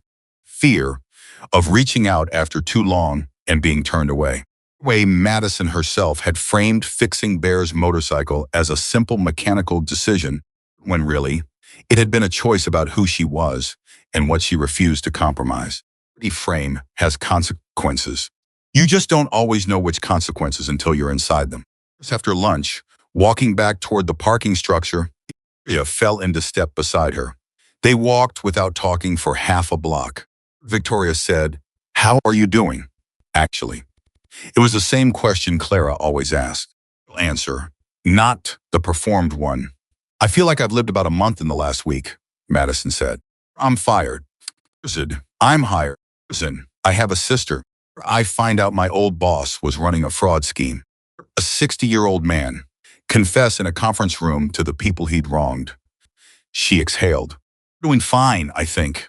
Ask me again in a month, when things are quieter." "Things won't be quieter in a month," Victoria said. "Be in Chicago. The facility will be opening. Clients will be coming in." A pause.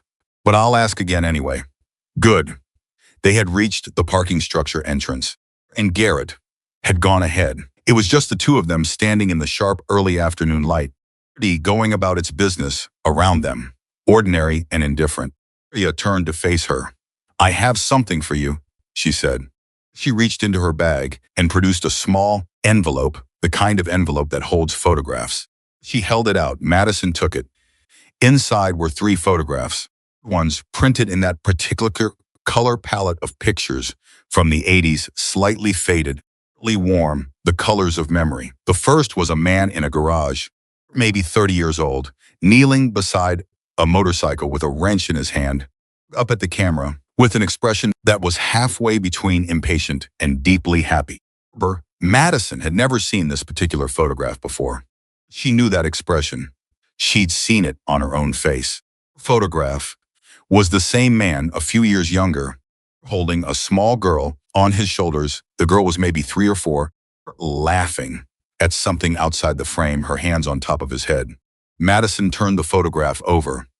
On the back, in her father's handwriting, "Victoria and Robert, Flagstaff, 1977. The third photograph was her father at what looked like a birthday party, a cake on a table, balloons behind him. He was looking directly at the camera, and in his expression was something that she recognized immediately, because she'd spent 7 years looking at it. In the one photograph she had on her wall, the same look, same particular quality of joy, the joy of a man who was exactly where he wanted to be. On the back, Robert with Madison, Phoenix 1998. Madison was 1 year old in the photograph. She didn't remember it, but she knew it. She knew his expression in it. It was already pulling on his coat. She'd looked at that expression for 7 years on a different photograph and tried to understand what was behind it. And now she had 3 new photographs that said, "This is what he looked like when he was complete." She looked up at Victoria. Victoria was watching her with that controlled, precise expression that Madison was learning to read. The one that meant the surface was held together very carefully, because what was underneath it was real and large and not something she could afford to let run in a parking structure in downtown Phoenix. "Did you get these?" Madison's voice was steady. "Was proud of it. From his things," Victoria said. "Gave me a box after he died. These were in it." A pause. "They should have been yours years ago. I kept them because I didn't know how to give them yet." She stopped. "I know that's not good enough." "No," Madison agreed. "It's not good enough." She looked down at the photographs again. "But I have them now." She put the photographs carefully back in the envelope. With both hands for a moment, she held it with both hand thing that weighed almost nothing and contained everything. "You," she said. Victoria nodded. She looked like she wanted to say something else, and had decided that this wasn't the moment for it, that some things need to earn their way into a conversation before they can be pulling on his coat. And this was still early, still the beginning of something that would take a long time to become what it was going to become. "I'll see you in Chicago," Victoria said. 3 weeks, Madison said. Victoria turned and walked toward her car. Madison's stood to the entrance to the parking structure with 3 photographs in an envelope and the specific, unsteady feeling of someone who has just discovered that the map she'd been using for 28 years was missing a significant portion of the territory. To need a new map, she was going to have to draw it herself. She'd drawn everything else carefully. From what was actually in front of her, she knew the shape without assuming before she'd taken the measurements. It was all right. She was good at starting from what was actually there. To her truck. Behind her, the city hummed and turned and went on being itself, indifferent to the size of what had just shifted in one person's understanding of her own life. The world was how it always was. The world doesn't pause for private earthquakes. It just keeps moving and expects you to keep moving with it. She started the engine. She had 3 weeks left in Phoenix. She had photographs she'd never seen before. She had a facility in Chicago that was waiting for her hands. She had a sister she was just beginning to know. And somewhere underneath all of it, beneath the freight of the past week and the weight of everything that had been discovered and resolved, and just barely begun beneath all of that, something she recognized. She felt something she recognized. The same thing she'd felt the night she'd stood alone in Bay 7 and listened to an engine she'd never worked on before and understood. Complete certainty. Exactly what it needed. She knew where to begin. Weeks in Phoenix moved, though. The way time moves when you're both dreading and anticipating the end of something faster than you can stand. Madison packed her apartment in stages, all at once. Not the way someone packs who's trying to get it over with. Deliberately, one section at a time, giving each thing in her life the courtesy of a conscious decision. Keep this, leave that, carry this forward, release this here. A photograph of her father came off the wall on the last morning. She wrapped it carefully in a flannel shirt, the kind of material that doesn't scratch, and placed it flat across the top of the last box. And she looked at what she'd added to the space beside it on the wall in the final week, strip of tape holding 3 photographs in place. Ones with that warm 80s palette, edges slightly soft. Her father, kneeling beside a motorcycle, looking up with that expression she knew. Laughing at 3 years old on his shoulders. Her father, a birthday party in Phoenix, looking directly at the camera with everything that mattered to him visible in his face. Those down carefully too, and put them with the framed photograph. A family now. Those pictures, they belonged together. She loaded the last box into the truck. She returned her keys to her landlord, shook her hand, and said she'd been the best tenant he'd had in 11 years. The kind of thing landlords say, but which she chose to believe because he said it looking directly at her. One last time, through the streets she knew by feel, the route to Keller's, which she'd driven 5 days a week for 4 years. The diner where Bear had met her, the highway on-ramp that led to the airport, and let herself feel the weight of leaving without letting it make her smaller. Ray met her at a coffee shop near the freeway entrance at 7 in the morning. Carlos. She hadn't expected Carlos, which meant Ray had planned it. Which meant Ray understood her better than she'd given him credit for, and probably always had. They sat in a corner booth and drank coffee and talked for an hour and a half about nothing particularly important. A transmission job Ray had finished. A customer Carlos had dealt with who couldn't decide what he wanted. Norton that had come through the shop the week before, that all 3 of them agreed deserved better than whoever had worked on it last. Easy conversation. The kind that is actually about something else entirely. On his coat. That is about saying, we mattered each other, and we're going to miss this, without saying those words direct. He was already pulling on his coat, because sometimes the words would make it too large and too fragile, and it's better to let it live inside the ordinary. Pia Sagans. When Madison stood to leave, Ray stood too, and hugged her with the straightforward warmth of someone who doesn't complicate what they feel. For me, when you fix that, Vincent, he said. I want to hear how it sounds. You'll hear it before anyone else, she said. Carlos shook her hand, then seemed to decide that wasn't adequate, and hugged her too, pulling on his coat, briefly, with the slight awkwardness of a young man who was still learning what physical expressions of feeling were available to him. I'm going to learn everything, he said.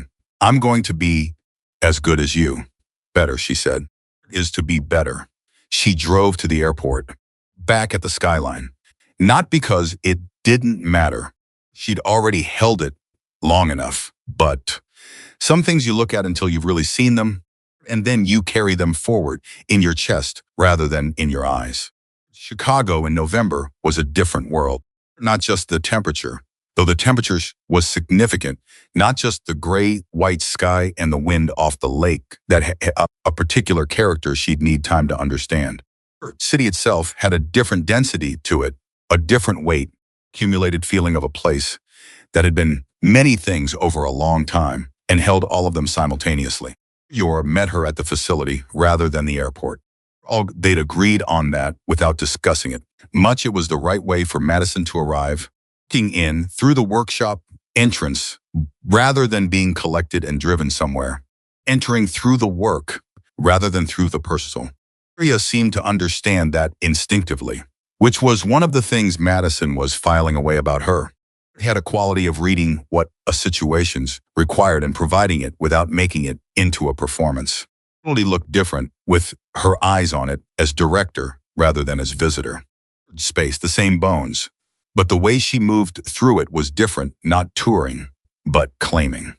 The floor slowly, stopping at each station, running her hands over the equipment, opening cabinets, reading the parts inventory, testing the lifts. The 6 technicians were already in when she arrived, and she spent the first hour simply moving through the space with them.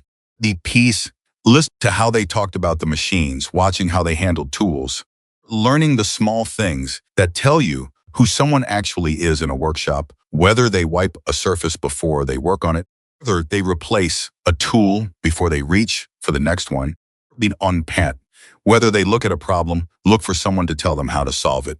3 of them she knew within that first hour would be exceptional given the right direction. Them she knew within that first hours was going to be a problem. His name was Preston Wyatt. He was 37, experienced, really capable, and equally clearly accustomed to being the smartest person in the room.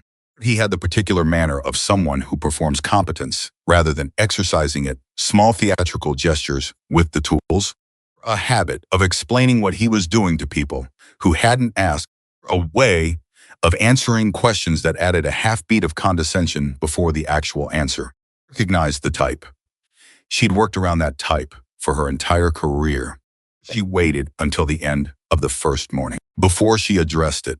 Put him aside in the parts room, not publicly, in front of the rest of the team, because her purpose was not to humiliate him, but to establish something clearly before the pattern had time to root. Preston, she said, you know your stuff. He nodded, with the particular self-assurance of someone who has heard this before and finds it appropriate. Working with vintage machines for, I know your background, she said. I read everyone's files before I arrived. She looked at him directly. What I need you to understand. In this facility, expertise earns authority over specific decisions, not over other people. You're one of 6 technicians. You're not senior to them because you have more years. Equal to them until the work itself establishes otherwise. Understand? He looked at her for a moment. She could see him deciding how to respond, whether to push back, whether to perform agreement, while holding the internal resistance to hear her. Understood, he said. And then, a beat later, something shifted in his expression, not quite genuine. To it than she'd expected. I have a habit. I know I have it. My last shop. What your last shop allowed is their business, she said. Building something different here. I need to know you can work inside that. Another pause. I can, he said. She held his gaze for another second. Good. Because you're actually excellent at what you do, and I'd rather have you fully in this team than managing around you. She paused. Make me manage around you. He almost smiled. I'll try not to. She walked back onto the floor and got to work. Black Shadow arrived on her 4th day. She'd known it was coming. It was the first major booking. She'd stopped scrolling over when she'd reviewed the client list in her apartment in Phoenix. A 1952 Vincent Black Shadow in non-running condition, just at a state auction in Vermont, transported to Chicago by a private carrier, a carrier who had apparently wrapped every inch of it with the devotion of someone transporting a religious artifact. The client was a man named Edward Marsh, 74 years old, a retired architect from Connecticut who had discovered motorcycles at 68 and had been making up for lost time with the specificity and financial commitment of someone who understood that time was finite.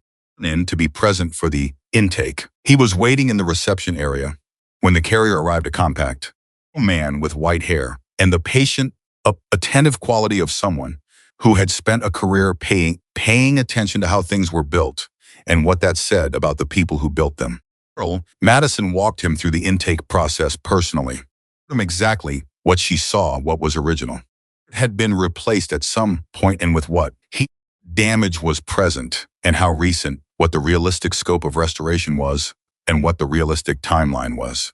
He was already pulling on to hear. She did not tell him what he wanted to hear. She told him what the machine was actually telling her. It was her only mode. Edward Marsh listened to all of it without interrupting. When she finished, he was quiet for a moment. The last person I asked about this bike told me it was a lost cause, he said. Parts were unobtainable, that the engine internals were too far gone, that I'd paid too much for something that would never run. The parts are difficult, Madison said. Unobtainable. I have a contact in England who specializes in Vincent components. He's been at it for 30 years. And he has inventory that isn't publicly listed. The engine internals need measurement. Before I can tell you anything definitive, from the external condition, I'm not seeing a lost cause. Something that was stored badly and maintained intermittently and needs someone to start from the beginning and do it right. She paused. We do here. Edward Marsh looked at the machine for a long moment. Long, he said. Honest answer. 6 to 9 months. The kind of restoration, this deserves not a working approximation. A real return to what it was, 6 months minimum. 9, if the internals require sourcing of components I don't have yet. He nodded slowly. Right, he said. I'd rather wait for right than get wrong on time. She shook his hand. Do it right, she said. After he left, she stood alone with the Vincent for a few minutes. He's learned this habit from her father, the practice of being alone with a machine before you began, of establishing a kind of private understanding before the work started. A ritual, exactly. More like respect. The acknowledgement that what you were about to touch had a history and a character and deserved to have that acknowledged before your hands went in. At the machine, at its specific proportions, the particular elegance of a design from 70 years ago that had never been equaled in terms of its balance between engineering and beauty.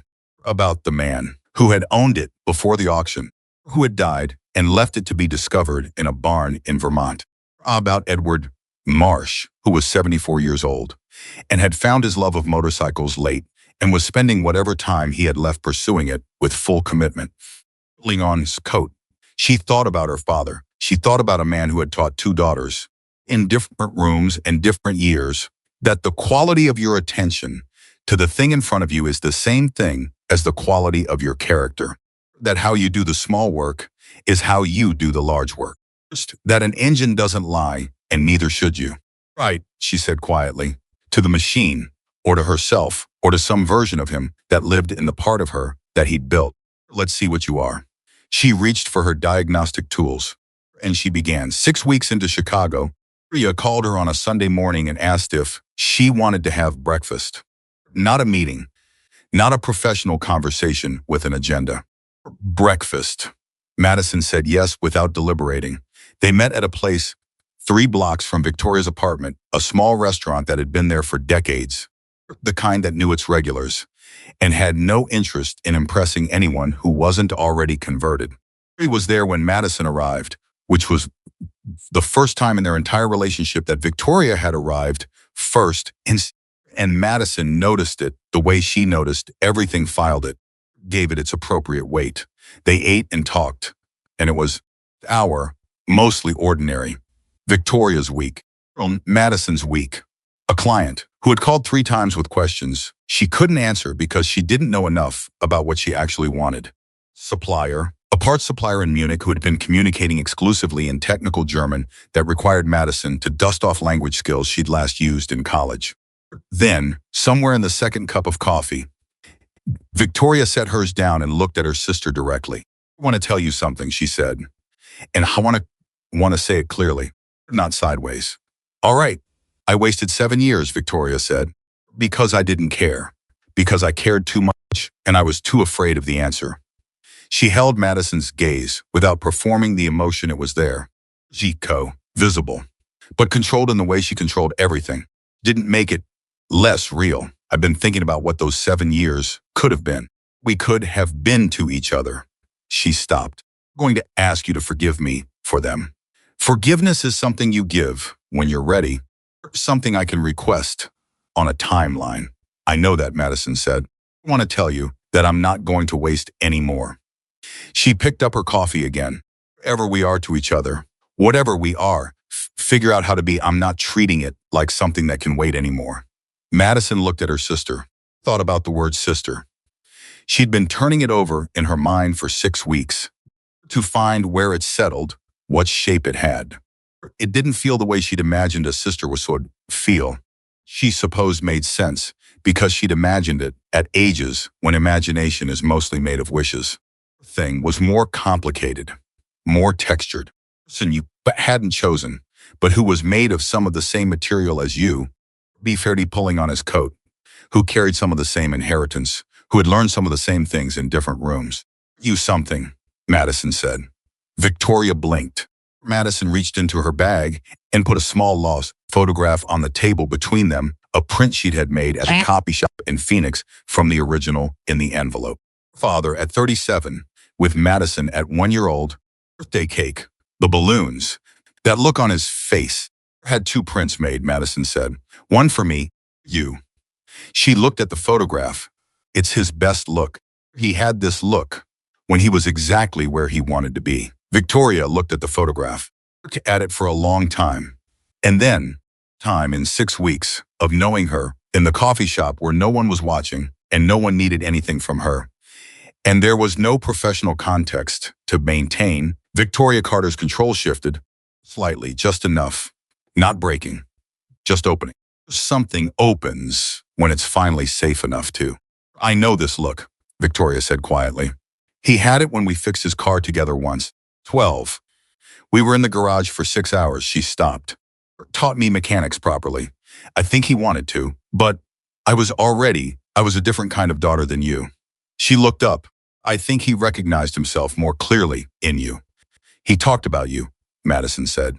"Proud of you. The way you described," she paused. "He described you. Even when I was 12 and not asking the right questions, I could hear it." Victoria nodded slowly. They stayed at that table for another hour. About him, not with the formal care of the first conversations, the protective emotional distance that early grief requires.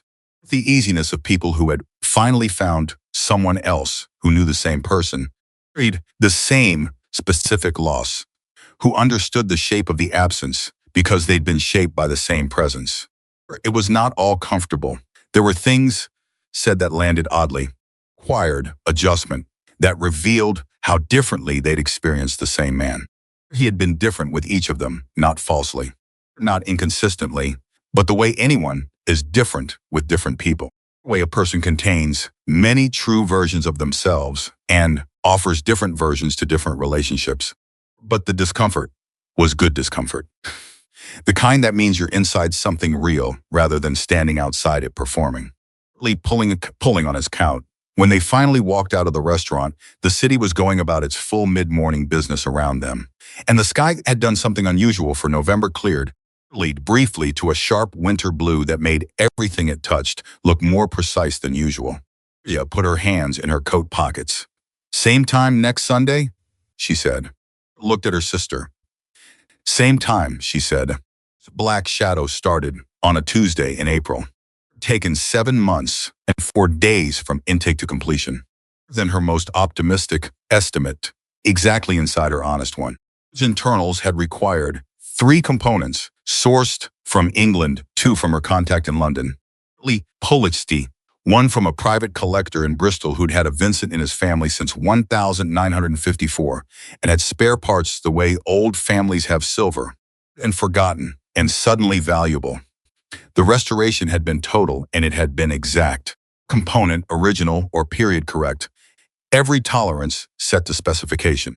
Just every surface treated with the right compound in the right sequence by the right hands. She had done much of the most critical work herself.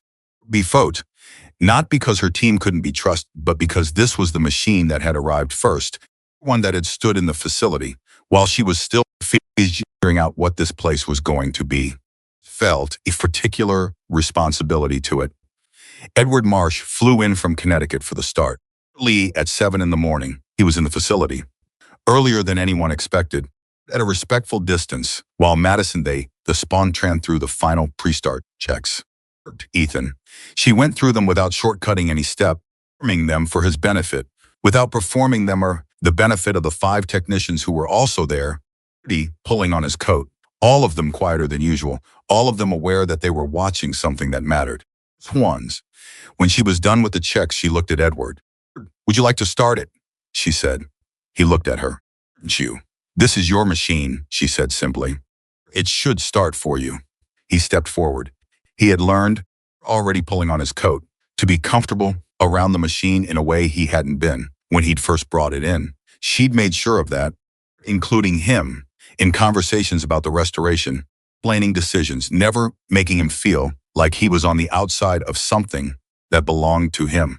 Ethan. He put his hand on the kick lever with the steadiness of someone who had been practicing for this. He kicked it once. The engine turned but didn't fire. He kicked it again. On the third kick, it caught. And the sound that came out of the Vincent Black shadow was unlike anything else in the room had ever produced or would produce, a deep, layered, absolutely specific sound that belonged to 1952 and to the particular genius of a design that had never been successfully duplicated in 70 years. The sound that said, this is what was possible when someone cared enough to do it exactly right.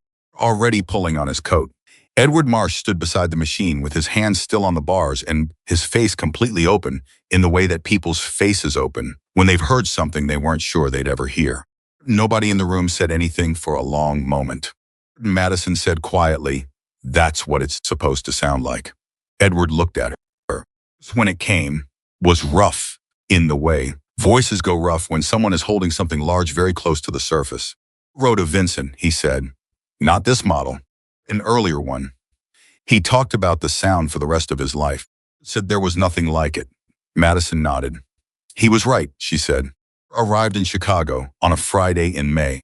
People with him and a motorcycle that had been in the club for 30 years, a custom build of significant historical importance to the Hells Angels. Damaged in an incident 6 months ago that had been waiting for the right facility and the right hands before it was entrusted to anyone. Into Carter Motor Group, specialty, restoration, and stood on the floor and looked around at what had been built in 8 months and said nothing for a moment. Marty was there. She'd made a point of being there. She'd let Madison run the meeting. Bear looked at Madison. "This," he said. "It wasn't a question. We built it," she said. "The team built it. The team builds what the director builds," he said. "Understate your part." She didn't argue.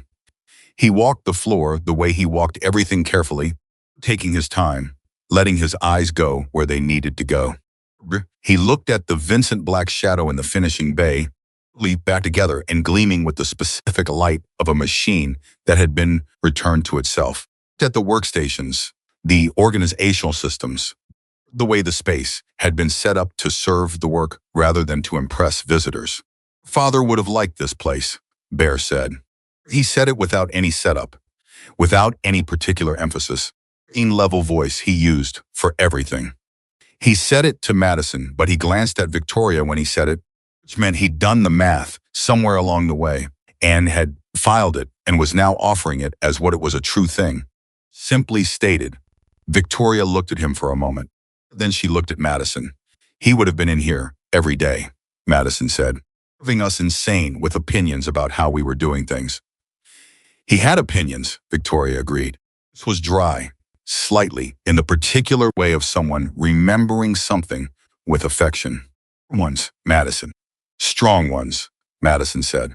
They looked at each other with something that was neither grief nor its opposite, but the thing you arrive at eventually when you've sat with both long enough, the place where the person you lost becomes something you carry, rather than something that weighs you down.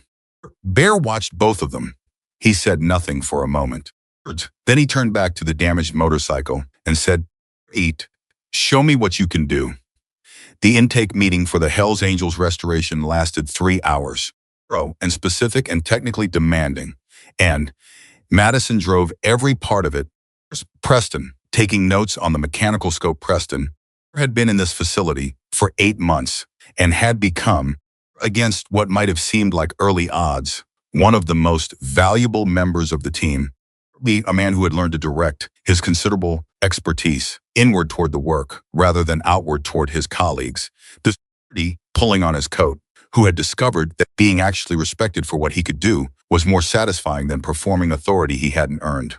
Except Pote. Bear watched Preston work through the mechanical assessment with the same patient attention he gave everything. After the meeting, after Bear's people had gone to deal with transport logistics, and Victoria had gone back to her office, pulled Madison aside near the entrance. "You changed him," Bear said, meaning Preston. "He changed himself," Madison said. "I just made the frame clear." Bear looked at her. "A gift for that." "For the frame," he paused. "The mechanic thing, that's technical excellence.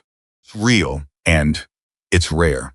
But the other thing, knowing how to set the conditions so that people do their best work, that's harder to find. People spend their whole careers not learning that." Madison thought about her father again. The garage in South Phoenix. About the way he'd never stood over her shoulder, her how to do a thing she was already doing, but had been completely present the moment she needed him. And she'd said, with her hands or with her actual words, "I don't know how. I had a good teacher," she said. "You had too," Bear said. He glanced toward the direction Victoria's office was in. Get that. She wouldn't. On a Sunday in June, Madison drove out to a part of Chicago she'd discovered on a walk 3 months earlier, a stretch of lakefront where the city fell away enough that you could hear the water. She went there sometimes when she needed to think without anything asking anything of her.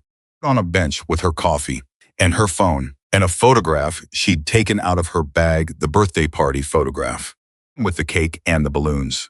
Her father, at 37, looking directly at the camera, with everything visible in his face. At it for a long time. She thought about what Bear had said. You had 2 good teachers. She thought about Victoria across a breakfast table every Sunday morning, building something between them that had no name yet, but was growing into its shape, the way living things do not according to a plan, according to what they were. She thought about the Vincent Black shadow, running for the first time in decades, about Edward Marsh's face in that moment, the sound of a machine returning to what it was always meant to be, about Bay 7 in Phoenix, the flickering fluorescent light, untouched motorcycle that everyone had been afraid to look at too closely, about pulling on her gloves in an empty shop at 8 o'clock at night and reaching into a problem that everyone else had decided was unsolvable, the rule she'd broken. She thought about the brick broken and the things she'd built and the price she'd paid and the place she'd arrived. Buzzed. Victoria, Sunday. You coming? She typed back, 10 minutes. She looked at the photograph one more time. About something Bear had said to her very early on, that first night in the diner, when he'd asked her why she'd fixed the bike when she knew she wasn't supposed to. "Because I can't walk away from something fixable," she'd said. Still true. It would always be true. The bikes, the people, the relationships that had been sitting untouched in the back of a metaphorical garage, waiting for someone with the patience to look past what was visible on the surface, past the fear and the damage and the accumulations of mishandled years, find what was actually salvageable underneath. The photograph back in her bag. She finished her coffee. Before she stood up. She stood up. 8 months ago, she had been fired from a job she'd held for 4 years for fixing a motorcycle that no one else would touch. Walked out with a heavy toolbox and an empty morning and a clarity she hadn't expected. She'd thought, sitting in that truck in the parking lot of Keller's Motorworks was at the lowest point of a career she'd spent a decade building. She had not known, yet, what the lowest point was actually building toward. She knew now. The best restoration she had ever done was not the Vincent Black Shadow, which was a masterpiece of patience and technical precision. Sixen, and would be talked about by anyone who saw it run for the rest of Edward Marsh's life. Best restoration she had ever done was her own, the careful, deliberate return to herself that had started the moment she'd chosen, in an empty shop on a Tuesday night, to do the right thing because it was right. She was the person who'd walked in, and she was the person who could see what needed to be done. And in the end, that was always sufficient reason, not because a company gave her a position, because a sister opened a door, not because a Hells Angels senior made a phone call. Because talent and courage and the refusal to walk away from something fixable will always, given enough time and enough honesty, find the place they belong. Back toward the city, toward the facility where 6 people were doing the best work of their lives. A breakfast table where her sister was waiting with coffee and the slowly deepening ease of 2 people learning what they are to each other. The life she had not been given, but had built with her own hands, on her own terms, out of the same material her father had given her. Pull it. The understanding that the quality of your attention is the same thing as the quality of your character. And that some machines and some people, some stories, need someone patient, only need someone patient enough to look past the damage and see what they were always meant to become.